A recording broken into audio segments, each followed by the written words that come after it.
श्री वाहिगुरु साहिब जी।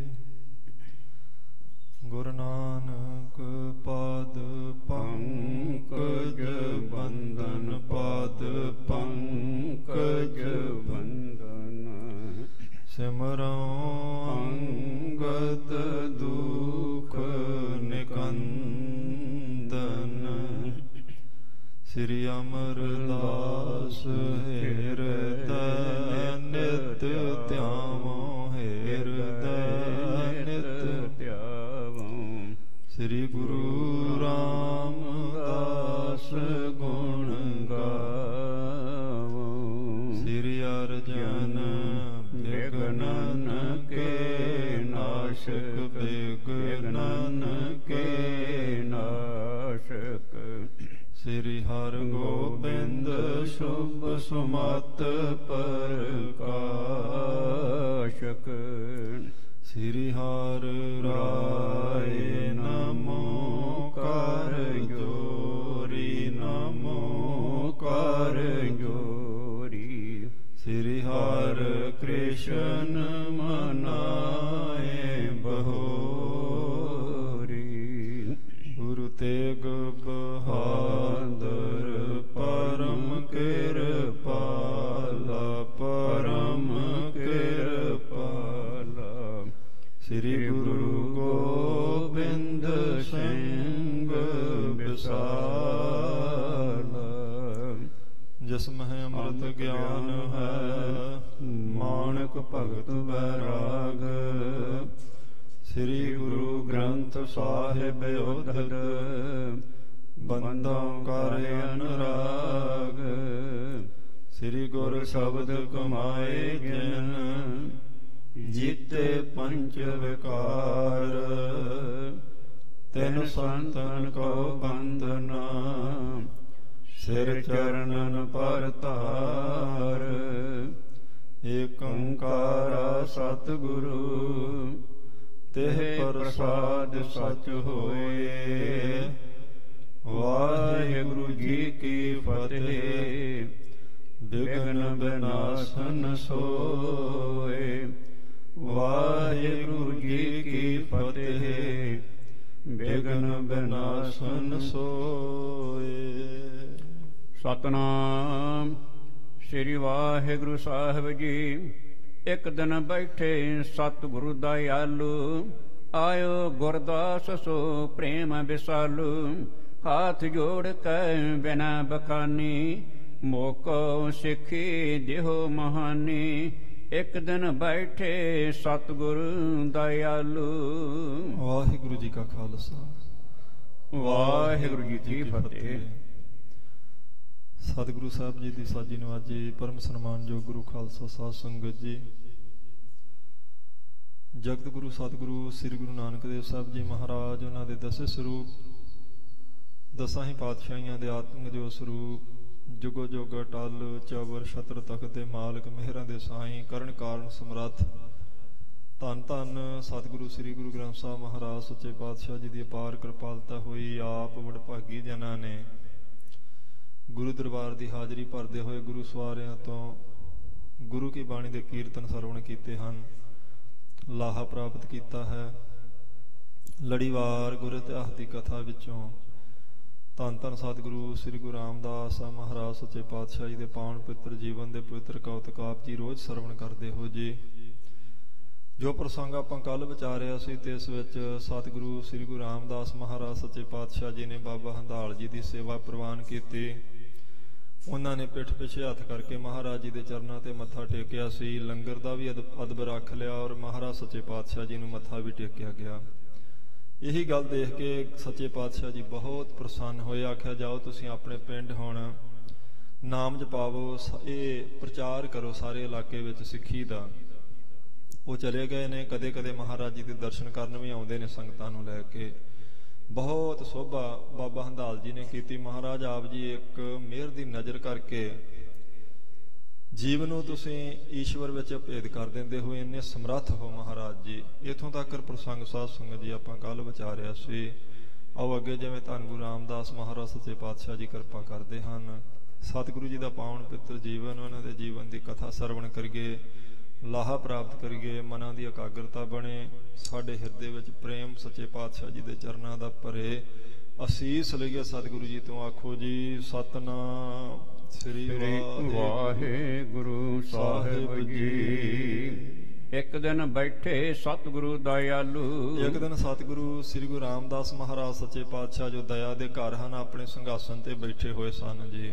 ਆਇਓ ਗੁਰਦਾਸ ਸੋ ਪ੍ਰੇਮ ਵਿਸਾਲੂ। ਭਾਈ ਗੁਰਦਾਸ ਸਾਹਿਬ ਜੀ ਜਿਨ੍ਹਾਂ ਦੇ ਹਿਰਦੇ 'ਚ ਬਹੁਤ ਜ਼ਿਆਦਾ ਪ੍ਰੇਮ ਹੈ ਮਹਾਰਾਜ ਜੀ ਦਾ, ਉਹਨਾਂ ਨੇ ਆਣ ਕੇ ਚੌਥੇ ਪਾਤਸ਼ਾਹ ਜੀ ਨੂੰ ਮੱਥਾ ਟੇਕਿਆ ਜੀ। ਹੱਥ ਜੋੜ ਕੇ ਬਹਿਨੇ ਬਖਾਨੀ। ਮੱਥਾ ਟੇਕ ਕੇ ਹੱਥ ਜੋੜ ਕੇ ਭਾਈ ਗੁਰਦਾਸ ਜੀ ਨੇ ਪ੍ਰੇਮ ਵਿੱਚ ਭਿੱਜੀ ਹੋਈ ਬੇਨਤੀ ਕੀਤੀ ਚੌਥੇ ਪਾਤਸ਼ਾਹ ਜੀ ਨੂੰ। ਮੋਕੋ ਸਿੱਖੀ ਦਿਓ ਮਹਾਨੀ। ਆਖਿਆ ਮਹਾਰਾਜ ਸੱਚੇ ਪਾਤਸ਼ਾਹ ਤੁਹਾਡੀ ਸਭ ਤੋਂ ਵੱਡੀ ਦਾਤ ਜੋ ਮਹਾਨ ਸਿੱਖੀ ਹੈ, ਕਿਰਪਾ ਕਰਕੇ ਮੈਨੂੰ ਦੇਵੋ। ਭਾਵੇਂ ਭਾਈ ਗੁਰਦਾਸ ਜੀ ਕੋਲੇ ਪਹਿਲਾਂ ਹੀ ਸਿੱਖੀ ਹੈ, ਉਹ ਗੁਰੂ ਅਮਰਦਾਸ ਸੱਚੇ ਪਾਤਸ਼ਾਹ ਜੀ ਦੇ ਭਤੀਜੇ ਨੇ, ਬਹੁਤ ਕਿਰਪਾ ਹੈ ਉਹਨਾਂ ਉੱਪਰ, ਪਰ ਸਿੱਖ ਦਾ ਫਰਜ਼ ਬਣਦਾ ਜਦੋਂ ਜਾਵੇ ਉਦੋਂ ਆਖੇ ਮਹਾਰਾਜ ਮੈਨੂੰ ਸਿੱਖੀ 'ਚ ਪਰਪੱਕ ਕਰੋ, ਮੈਨੂੰ ਨਾਮ ਦੀ ਦਾਤ ਦਿਓ, ਮੇਰੇ ਸਿਰ ਤੇ ਮਿਹਰ ਭਰਿਆ ਹੱਥ ਰੱਖੋ, ਮੇਰੇ ਤੇ ਕਿਰਪਾ ਕਰੀ ਰੱਖਣੀ ਜੀ। ਇਹ ਹਰ ਵੇਲੇ ਮੰਗਦੇ ਰਹਿਣਾ ਹੁੰਦਾ ਸਿੱਖ ਨੇ। ਇਸ ਕਰਕੇ ਭਾਈ ਗੁਰਦਾਸ ਸਾਹਿਬ ਜੀ ਨੇ ਆਣ ਕੇ ਮੱਥਾ ਟੇਕ ਕੇ ਨਿਮਰਤਾ ਨਾਲ ਬੇਨਤੀ ਕੀਤੀ, ਮਹਾਰਾਜ ਆਪ ਜੀ ਦੀ ਸਭ ਤੋਂ ਵੱਡੀ ਜੋ ਦਾਤ ਮਹਾਨ ਸਿੱਖੀ ਹੈ, ਜਿਸ ਸਿੱਖੀ 'ਚ ਰਹਿ ਕੇ ਵੱਡੀ ਦਾਤ ਨਾਮ ਜਪ ਕੇ ਬਹੁਤ ਲੋਕ ਆਪਣਾ ਜਨਮ ਸਫਲਾ ਕਰ ਰਹੇ ਹਨ, ਆਪ ਜੀ ਕਿਰਪਾ ਕਰਕੇ ਮੈਨੂੰ ਵੀ ਉਹ ਦਾਤ ਬਖਸ਼ੋ ਜੀ। ਦੇਖੀ ਸ਼ਰਧਾ ਤਿਨ ਕੀ ਪੂਰੀ। ਕਹਿੰਦੇ ਬਹੁਤ ਸ਼ਰਧਾ ਵਿੱਚ ਭਿੱਜਿਆ ਹੋਇਆ ਮਨ ਜਦੋਂ ਭਾਈ ਗੁਰਦਾਸ ਜੀ ਦਾ ਚੌਥੇ ਪਾਤਸ਼ਾਹ ਜੀ ਨੇ ਦੇਖਿਆ ਤਾਂ ਸਤਿਗੁਰ ਬੋਲੇ ਵਾਕ ਗਰੂਰੀ। ਕਹਿੰਦੇ ਬਹੁਤ ਉੱਚਾ ਗੌਰਵ ਵਾਲਾ ਕਿਰਪਾ ਵਾਲਾ ਬਚਨ ਧੰਨ ਗੁਰੂ ਰਾਮਦਾਸ ਸੱਚੇ ਪਾਤਸ਼ਾਹ ਜੀ ਭਾਈ ਗੁਰਦਾਸ ਜੀ ਤਾਂ ਹੀ ਏਦਾਂ ਬੋਲੇ, ਸਿਮਰੋ ਵਾਹਿਗੁਰੂ ਸਤਨਾਮ। ਆਖਿਆ ਭਾਈ ਗੁਰਦਾਸ ਜੀ ਵਾਹਿਗੁਰੂ ਸਤਨਾਮ ਦਾ ਸਿਮਰਨ ਕਰਿਆ ਕਰੋ ਆਪ ਤੇ ਹੋਰ ਲੋਕਾਂ ਨੂੰ ਕਰਵਾਇਆ ਕਰੋ। ਜਾਂ ਤੇ ਪਾਵੋ ਸੁਖ ਬਿਸਰਾਮ। ਜਿਸ ਕਰਕੇ ਤੁਸੀਂ ਸਦਾ ਅਕਾਲ ਪੁਰਖ ਵਾਹਿਗੁਰੂ ਦੇ ਸਰੂਪ ਵਿੱਚ ਹੀ ਵਿਸ਼ਰਾਮ ਪਾਵੋਗੇ। ਭਾਵੇਂ ਤੁਹਾਡਾ ਸਰੀਰ ਹੈ ਤਦ ਵੀ, ਸਰੀਰ ਚਲਿਆ ਜਾਵੇਗਾ ਤਦ ਵੀ ਸਦਾ ਪ੍ਰਮਾਤਮਾ ਦੇ ਚਰਨਾਂ 'ਚ ਹੀ ਵਿਸ਼ਰਾਮ ਰਹੇਗਾ। ਅਬ ਤੁਮ ਆਗਰੇ ਮਾਹੇ ਸਦਾਵੋ। ਇੱਕ ਨਾਲ ਆਗਿਆ ਕਰ ਦਿੱਤੀ ਚੌਥੇ ਪਾਤਸ਼ਾਹ ਨੇ, ਆਖਿਆ ਤੁਸੀਂ ਭਾਈ ਗੁਰਦਾਸ ਜੀ ਹੁਣ ਆਗਰੇ ਚਲੇ ਜਾਵੋ। ਤਹਿ ਕੀ ਸੰਗਤ ਪ੍ਰੇਮ ਲਿਆਵੋ। ਤੇ ਪ੍ਰੇਮ ਨਾਲ ਉੱਥੇ ਸਿੱਖੀ ਦਾ ਪ੍ਰਚਾਰ ਕਰਕੇ ਉੱਥੋਂ ਦੀਆਂ ਸੰਗਤਾਂ ਨੂੰ ਨਾਲ ਲੈ ਕੇ ਆਵੋ ਆਗਰੇ ਤੋਂ। ਸਮੇਂ ਪਾਏ ਬਾਣੀ ਤੁਮ ਕਰਨੀ। ਇਹ ਵੀ ਬਚਨ ਕਰਤਾ ਚੌਥੇ ਪਾਤਸ਼ਾਹ ਨੇ, ਆਖਿਆ ਸਮਾਂ ਪਾ ਕੇ ਤੁਸੀਂ ਆਪਣੀ ਬਾਣੀ ਉਚਾਰਨ ਕਰੋਗੇ ਭਾਈ ਗੁਰਦਾਸ ਜੀ। ਜਿਵੇਂ ਹੁਣ ਭਾਈ ਗੁਰਦਾਸ ਜੀ ਦੀਆਂ ਵਾਰਾਂ ਤੇ ਕਵਿਤਾ ਆਪਾਂ ਦੇਖਦੇ ਹਾਂ, ਜਿਨ੍ਹਾਂ ਨੂੰ ਪੰਜਵੇਂ ਪਾਤਸ਼ਾਹ ਜੀ ਨੇ ਬਾਣੀ ਦੀ ਕੁੰਜੀ ਆਖਿਆ, ਇਹਦਾ ਬਚਨ ਚੌਥੇ ਪਾਤਸ਼ਾਹ ਜੀ ਨੇ ਕਰ ਦਿੱਤਾ ਸੀ। ਆਪਾਂ ਕਹਿੰਦੇ ਜੀ ਭਾਈ ਗੁਰਦਾਸ ਜੀ ਦੀ ਬਾਣੀ ਹੈ ਜੀ, ਉਹ ਏਦਾਂ ਬਚਨ ਕਰਦੇ ਨੇ। ਇਹ ਚੌਥੇ ਪਾਤਸ਼ਾਹ ਜੀ ਨੇ ਵਾਰ ਦੇ ਦਿੱਤਾ, ਕਿਰਪਾ ਕਰਤੀ, ਆਖਿਆ ਸਮਾਂ ਆਉਣ ਤੇ ਤੁਹਾਡੀ ਵੀ ਬਾਣੀ ਹੋਵੇਗੀ। ਗੁਰ ਸਿੱਖਨ ਕੇ ਮਨ ਕੋ ਹਰਣੀ। ਬਹੁਤ ਇਹ ਗੁਰੂ ਕੇ ਸਿੱਖਾਂ ਦੇ ਮਨ ਦੇ ਭਰਮ ਦੂਰ ਕਰੇਗੀ, ਪ੍ਰੇਮ ਪੈਦਾ ਕਰੇਗੀ, ਬਹੁਤ ਸਾਰੇ ਸ਼ੰਕੇ ਨਿਵਰਤ ਹੋਇਆ ਕਰਨਗੇ। ਭਾਈ ਗੁਰਦਾਸ ਜੀ ਤੁਹਾਡੀ ਬਾਣੀ ਪੜ੍ਹ ਕੇ ਸਿੱਖਾਂ ਦੇ। ਦੋਹਰਾ ਸੁਣ ਕਰ ਬਚਨ ਦਇਆਲ ਕੇ ਚਰਨ ਨਵਾਇਓ ਸੀਸ। ਭਾਈ ਗੁਰਦਾਸ ਜੀ ਨੇ ਦਿਆਲੂ ਸਤਿਗੁਰੂ ਜੀ ਦੇ ਬਚਨ ਸੁਣ ਕੇ ਤੇ ਮੱਥਾ ਟੇਕਿਆ ਚੌਥੇ ਪਾਤਸ਼ਾਹ ਜੀ ਦੇ ਕਦਮਾਂ ਉੱਪਰ ਜੀ। ਆਗ੍ਰਹਿ ਕੋ ਪਿਆਨਾ ਕਰਿਓ ਜਾਨ ਗੁਰੂ ਜਗਦੀਸ਼। ਤੇ ਗੁਰੂ ਨੂੰ ਜਗਦੀਸ਼ਵਰ ਜਾਣ ਕੇ, ਪਰਮੇਸ਼ਰ ਸਰੂਪ ਜਾਣ ਕੇ ਚੌਥੇ ਪਾਤਸ਼ਾਹ ਜੀ ਨੂੰ ਆਗਿਆ ਮੰਨ ਕੇ ਭਾਈ ਗੁਰਦਾਸ ਜੀ ਗੋਇੰਦਵਾਲ ਤੋਂ ਆਗਰੇ ਨੂੰ ਚੱਲ ਪਏ ਜੀ। ਗੋਇੰਦਵਾਲ ਤੇ ਚੱਲੇ ਗੁਸਾਈ। ਕਹਿੰਦੇ ਨੇ ਗੋਇੰਦਵਾਲ ਤੋਂ ਸਤਿਗੁਰੂ ਸ੍ਰੀ ਗੁਰੂ ਰਾਮਦਾਸ ਮਹਾਰਾਜ ਸੱਚੇ ਪਾਤਸ਼ਾਹ ਜੀ ਚੱਲੇ ਹਨ ਇੱਕ ਦਿਨ। ਮੋਹਨ ਮੋਹਰੀ ਵਿਦਾ ਕਰਾਈ। ਬਾਬਾ ਮੋਹਨ ਜੀ ਨੂੰ, ਬਾਬਾ ਮੋਹਰੀ ਜੀ ਨੂੰ ਮਿਲ ਕੇ ਉਹਨਾਂ ਤੋਂ ਵਿਦਿਆ ਲਈ ਚੌਥੇ ਪਾਤਸ਼ਾਹ ਜੀ ਨੇ। ਆਪਨ ਪੁਰੀ ਮਹਿਆਨ ਬਸਾਏ। ਤੇ ਕਿੱਥੇ ਆਏ ਨੇ? ਗੋਇੰਦਵਾਲ ਤੋਂ ਚੱਲ ਕੇ ਆਪਣਾ ਜਿਹੜਾ ਨਗਰ ਚੱਕ ਗੁਰੂ ਕਾ ਵਸਾਇਆ ਸੀ, ਉੱਥੇ ਚੌਥੇ ਪਾਤਸ਼ਾਹ ਜੀ ਆ ਗਏ ਹਨ। ਭਾਈ ਗੁਰਦਾਸ ਜੀ ਨੂੰ ਆਗਰੇ ਨੂੰ ਤੋਰ ਦਿੱਤਾ, ਆਪ ਮਹਾਰਾਜ ਸੱਚੇ ਪਾਤਸ਼ਾਹ ਜੀ ਗੋਇੰਦਵਾਲ ਤੋਂ ਅੰਮ੍ਰਿਤਸਰ ਆ ਗਏ ਹਨ। ਜਿਨ ਸਿੱਖਨ ਕੋ ਨਾਮ ਦ੍ਰਿੜਾਏ। ਕਹਿੰਦੇ ਜਿਨ੍ਹਾਂ ਨੇ ਸਿੱਖਾਂ ਨੂੰ ਬਹੁਤ ਨਾਮ ਦ੍ਰਿੜ ਕਰਵਾ ਦਿੱਤਾ, ਨਾਮ ਵਿੱਚ ਪਰਪੱਕ ਕਰ ਦਿੱਤਾ, ਐਸੇ ਚੌਥੇ ਪਾਤਸ਼ਾਹ ਜੀ ਹੁਣ ਗੁਰੂ ਕੇ ਚੱਕ ਆ ਗਏ ਹਨ। ਦੋਹਰਾ ਇੱਕ ਦਿਨ ਸ਼੍ਰੀ ਚੰਦ ਜੀ ਮਨ ਮੈਂ ਕਰਤ ਵਿਚਾਰ। ਇੱਧਰ ਚੌਥੇ ਪਾਤਸ਼ਾਹ ਜੀ ਗੋਇੰਦਵਾਲ ਸਾਹਿਬ ਤੋਂ ਅੰਮ੍ਰਿਤਸਰ ਆ ਗਏ ਨੇ, ਉਧਰ ਬਾਬਾ ਸ੍ਰੀ ਚੰਦ ਜੀ ਨੇ ਇੱਕ ਦਿਨ ਮਨ ਵਿੱਚ ਏਦਾਂ ਵਿਚਾਰ ਕੀਤੀ ਜੀ। ਰਾਮਦਾਸ ਅਬ ਗੁਰ ਪਏ ਹਮ ਸੋ ਕੈਸੇ ਪਿਆਰ।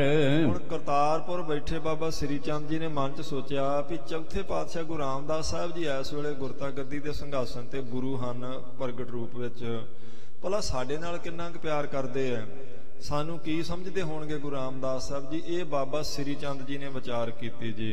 ਐਸੇ ਮਨ ਮਹਿ ਕਰਤ ਵਿਚਾਰੀ, ਇਸ ਤਰ੍ਹਾਂ ਮਨ ਵਿੱਚ ਵਿਚਾਰ ਕਰਕੇ ਬਾਬਾ ਸ੍ਰੀ ਚੰਦ ਜੀ ਚਲੇ ਗੁਦੜੀਏ ਕਰ ਅਸਵਾਰੀ। ਭਾਈ ਗੁਦੜੀਏ ਨੂੰ ਨਾਲ ਲੈ ਕੇ ਤੇ ਕਰਤਾਰਪੁਰ ਤੋਂ ਗੁਰੂ ਰਾਮਦਾਸ ਸਾਹਿਬ ਜੀ ਨੂੰ ਮਿਲਣ ਵਾਸਤੇ ਬਾਬਾ ਸ੍ਰੀ ਚੰਦ ਜੀ ਚੱਲ ਪਏ ਹਨ। ਸੁਨ ਕੈ ਰਾਮਦਾਸ ਗੁਰ ਪੂਰੇ, ਜਦੋਂ ਨੇੜੇ ਆ ਗਏ ਨੇ ਗੁਰੂ ਕੇ ਚੱਕ ਦੇ, ਗੁਰੂ ਰਾਮਦਾਸ ਸਾਹਿਬ ਜੀ ਨੂੰ ਪਤਾ ਲੱਗਾ ਕਿ ਗੁਰੂ ਨਾਨਕ ਦੇਵ ਮਹਾਰਾਜ ਜੀ ਦੇ ਵੱਡੇ ਸਾਹਿਬਜ਼ਾਦਾ ਜੀ ਆ ਰਹੇ ਹਨ ਤੇ ਸਤਿਗੁਰੂ ਜੀ ਨਗਰ ਤੋਂ ਬਾਹਰ ਉਹਨਾਂ ਨੂੰ ਲੈਣ ਵਾਸਤੇ ਗਏ। ਤੂਰਨ ਚਲੇ ਪ੍ਰੇਮ ਭਰਪੂਰੇ, ਬਹੁਤ ਪ੍ਰੇਮ ਨਾਲ ਗੁਰੂ ਰਾਮਦਾਸ ਸੱਚੇ ਪਾਤਸ਼ਾਹ ਜੀ ਨਗਰ ਤੋਂ ਬਾਹਰ ਗਏ ਹਨ ਉਹਨਾਂ ਨੂੰ ਜੀ ਆਇਆਂ ਆਖਣ ਵਾਸਤੇ। ਹਾਥ ਜੋਰ ਕਰ ਕਰੀ ਪ੍ਰਣਾਮ, ਤੇ ਜਦੋਂ ਬਾਬਾ ਸ੍ਰੀ ਚੰਦ ਜੀ ਨਾਲ ਮੇਲ ਹੋਇਆ ਚੌਥੇ ਪਾਤਸ਼ਾਹ ਜੀ ਕਿਉਂਕਿ ਬਾਹਰ ਪਹਿਲਾਂ ਚਲੇ ਗਏ ਸਨ ਤੇ ਹੱਥ ਜੋੜ ਕੇ ਚੌਥੇ ਪਾਤਸ਼ਾਹ ਜੀ ਨੇ ਪ੍ਰਣਾਮ ਕੀਤੀ ਉਹਨਾਂ ਨੂੰ। ਆਨੇ ਘਰ ਮੈਂ ਬਹਿਨੈ ਬਖਾਨ, ਤੇ ਬਹੁਤ ਪ੍ਰੇਮ ਨਾਲ ਬੇਨਤੀ ਕਰਕੇ ਆਪਣੇ ਮਹੱਲਾਂ ਵਿੱਚ ਲਿਆਂਦਾ ਹੈ। ਏਕ ਸੋ ਹੈ 500 ਰੁਪਈਆ, ਕਹਿੰਦੇ ਨੇ ਇੱਕ ਘੋੜਾ ਤੇ 500 ਰੁਪਈਆ ਚੌਥੇ ਪਾਤਸ਼ਾਹ ਜੀ ਨੇ ਬਾਬਾ ਸ੍ਰੀ ਚੰਦ ਜੀ ਨੂੰ ਦਿੱਤਾ ਜੀ। ਦੀਨ ਭੇਟੂ ਬਹੁ ਸੇਵਕ ਮਈਆ, ਇਹ ਭੇਟਾ ਦਿੱਤੀ ਤੇ ਸੇਵਾ ਵੀ ਬਹੁਤ ਕੀਤੀ, ਇਹ ਜਾਣ ਕੇ ਕਿ ਸਤਿਗੁਰੂ ਗੁਰੂ ਨਾਨਕ ਦੇਵ ਸੱਚੇ ਪਾਤਸ਼ਾਹ ਜੀ ਦੇ ਸੁਪੁੱਤਰ ਹਨ ਇਹ। ਏਕ ਜਾਮ ਦਿਨ ਜਬੈ ਰਹਾਇਓ, ਕਹਿੰਦੇ ਇੱਕ ਪਹਿਰ ਜਦੋਂ ਦਿਨ ਰਹਿ ਗਿਆ ਭਾਵ ਸ਼ਾਮ ਦਾ ਸਮਾਂ ਹੋਇਆ, ਇੱਕ ਪਹਿਰ ਦਿਨ ਬਾਕੀ ਸੀ ਸੂਰਜ ਛਿਪਣ ਵਿੱਚ।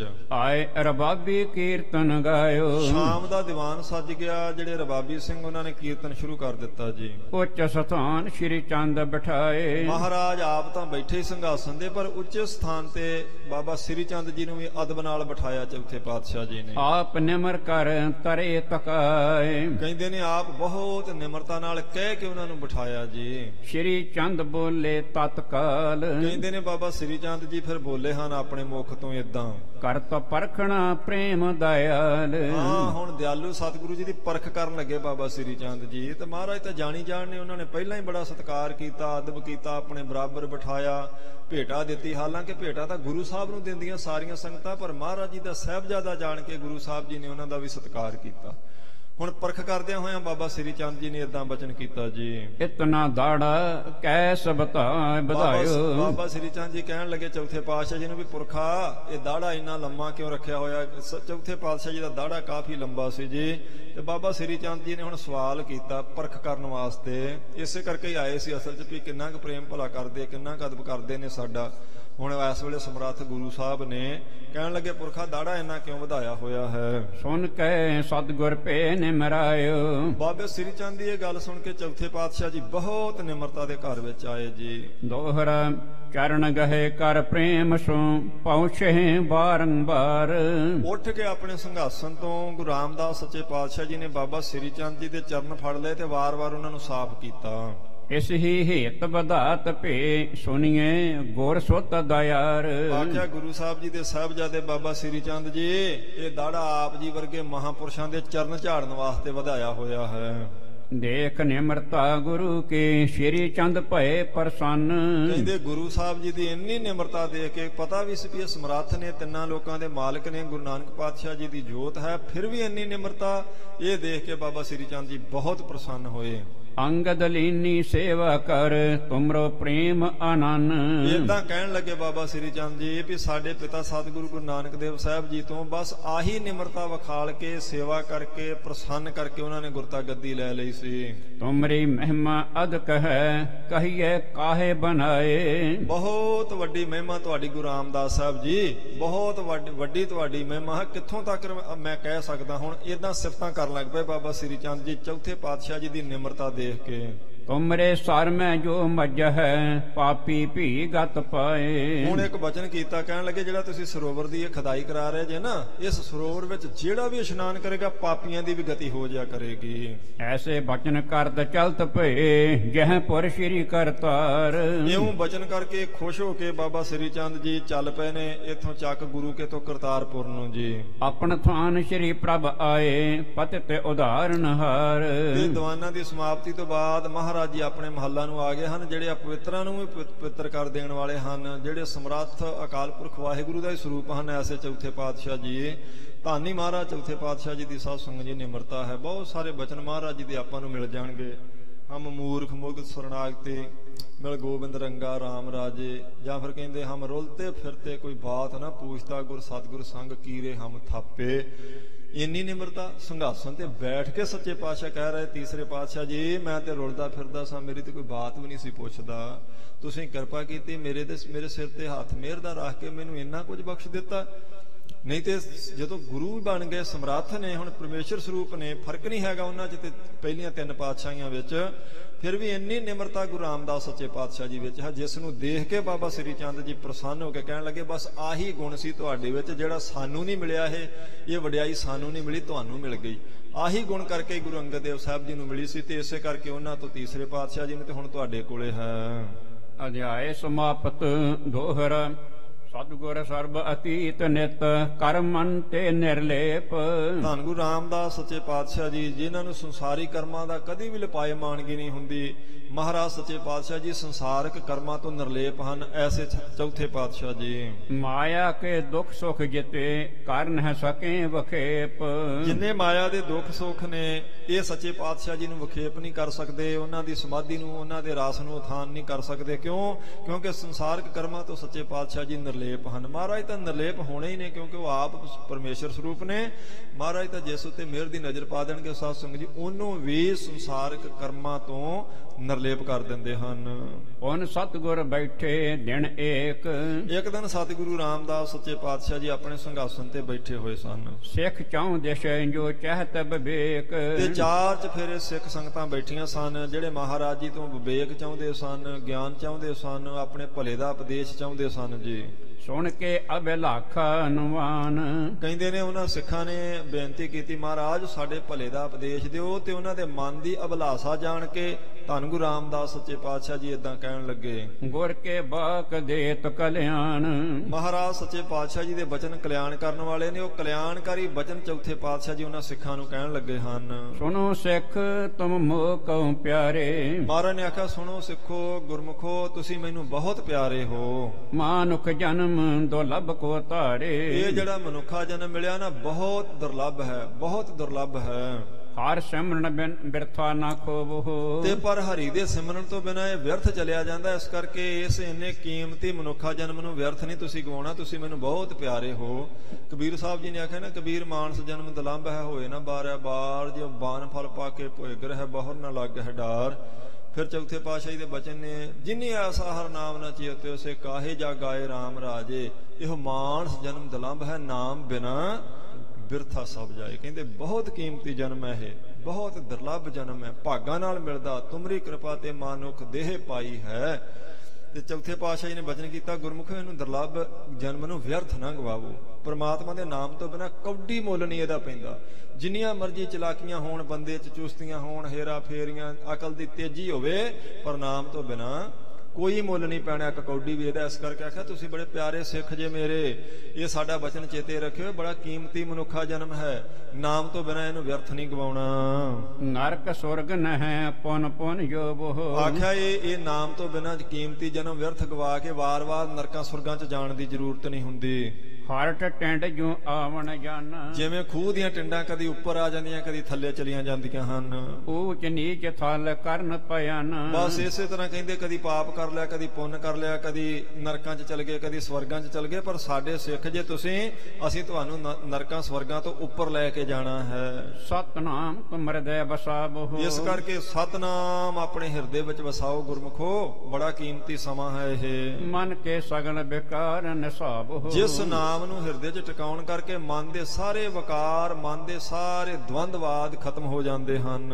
ਰਮਹ ਪ੍ਰੇਮ ਧਰ ਗੁਰ ਉਪਦੇਸ਼। ਤੇ ਗੁਰੂ ਦੇ ਉਪਦੇਸ਼ ਨੂੰ ਪ੍ਰੇਮ ਨਾਲ ਉਚਾਰੀਦਾ, ਚੇਤੇ ਕਰੀਦਾ ਹੈ। ਜੋ ਗੁਰੂ ਸਾਹਿਬ ਜੀ ਉਪਦੇਸ਼ ਦੇਣ ਉਹਨੂੰ ਪ੍ਰੇਮ ਨਾਲ ਚੇਤੇ ਕਰਦੇ ਰਹੀਦਾ ਹੈ। ਕਟ ਵਿਗਟ ਕਪਾਟ ਕਲੇਸ਼। ਇਹ ਗੁਰੂ ਦਾ ਉਪਦੇਸ਼ ਪ੍ਰੇਮ ਨਾਲ ਜਦੋਂ ਜਪੀਏ ਤੇ ਸਾਰੇ ਕਲੇਸ਼ ਕੱਟ ਦਿੰਦਾ ਹੈ। ਇਹ ਬੱਜਰ ਕਪਾਟ ਖੋਲ ਦਿੰਦਾ ਜੀ। ਹਿਤ ਰਹਿਣੀ ਕੇ ਸਿੱਖਨ ਲੋਕ। ਕਹਿੰਦੇ ਸਿੱਖਾਂ ਨੂੰ ਉੱਚੀ ਰਹਿਣੀ ਦੱਸਣ ਵਾਸਤੇ, ਨਾਮ ਦਾ ਉਪਦੇਸ਼ ਦ੍ਰਿੜ ਕਰਾਉਣ ਵਾਸਤੇ ਧੰਨ ਗੁਰੂ ਰਾਮਦਾਸ ਸਾਹਿਬ ਜੀ ਨੇ ਸਤਿਗੁਰ ਉਚਰਿਓ ਅਰੁਚਰ ਸ਼ਲੋਕ। ਕਹਿੰਦੇ ਇੱਕ ਸ਼ਬਦ ਚੌਥੇ ਪਾਤਸ਼ਾਹ ਜੀ ਨੇ ਉਸ ਵੇਲੇ ਗੁਰਬਾਣੀ ਦਾ ਉਚਾਰਨ ਕੀਤਾ ਵੀ ਆਹ ਸਾਡਾ ਉਪਦੇਸ਼ ਹੈ ਗੁਰਮੁਖੋ, ਇਸ ਉਪਦੇਸ਼ ਨੂੰ ਪ੍ਰੇਮ ਨਾਲ ਤੁਸੀਂ ਰੋਜ਼ ਚੇਤੇ ਕਰਨਾ ਹੈ। ਗੌੜੀ ਕੀ ਵਾਰ ਮਹੱਲਾ ਚੌਥਾ।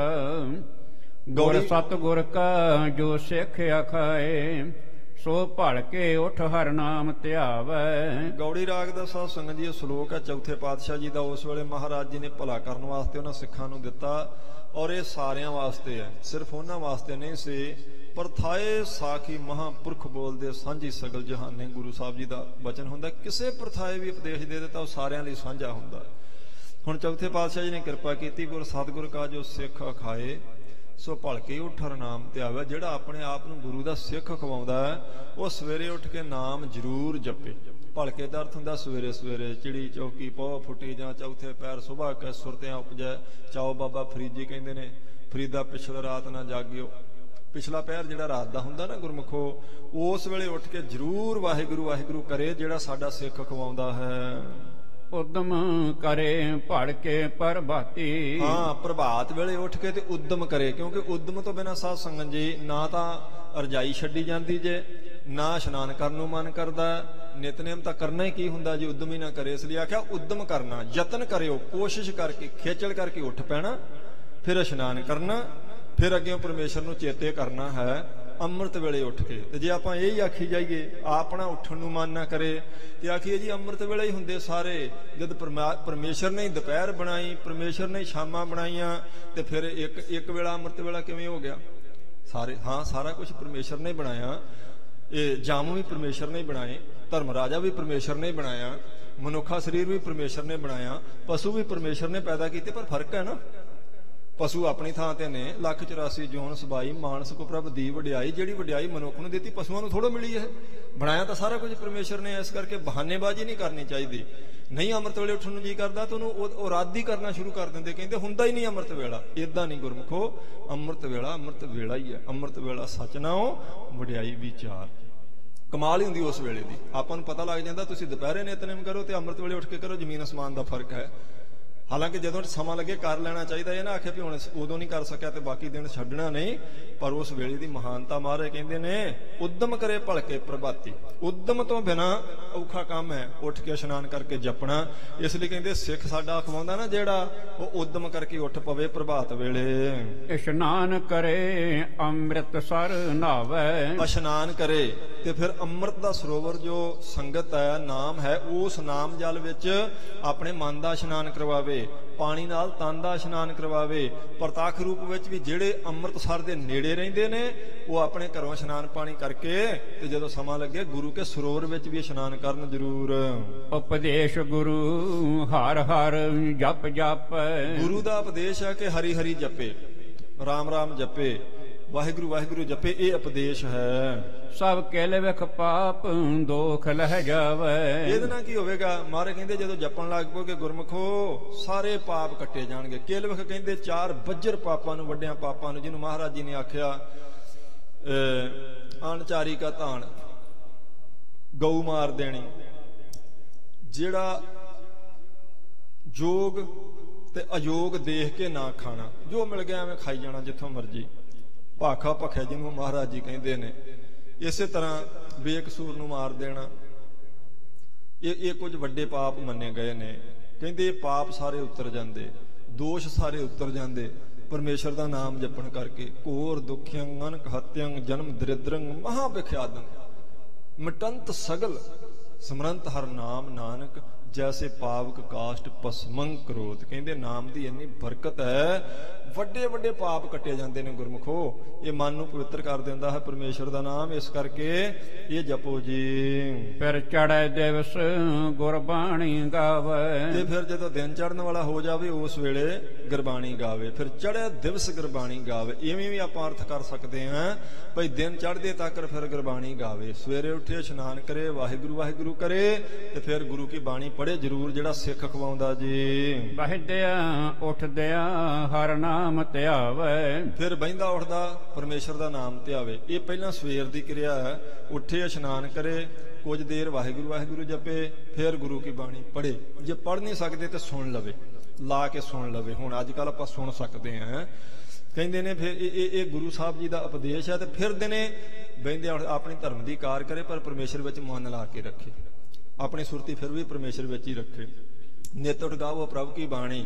8 ਪਹਿਰ ਹਰ ਸਿਮਰੋ ਪ੍ਰਾਣੀ, ਗੁਰੂ ਸਾਹਿਬ ਜੀ ਦੇ ਬਚਨ ਕਹਿੰਦੇ ਰੋਜ਼ ਗੁਰੂ ਕੀ ਬਾਣੀ ਦਾ ਨਿਤਨੇਮ ਕਰਨਾ ਤੇ 8 ਪਹਿਰ ਯਤਨ ਕਰਨਾ, ਮੇਰਾ ਮਨ ਪਰਮੇਸ਼ਰ ਦੇ ਚਰਨਾਂ ਵਿੱਚ ਟਿਕਿਆ ਰਹੇ। ਇਸੇ ਕਰਕੇ ਇਹ ਭਲਾ ਹੋਵੇਗਾ, ਕਿਉਂਕਿ ਉਸ ਵੇਲੇ ਅੰਮ੍ਰਿਤ ਵੇਲੇ ਬ੍ਰਹਮ ਮੁਹੂਰਤ ਹੈ।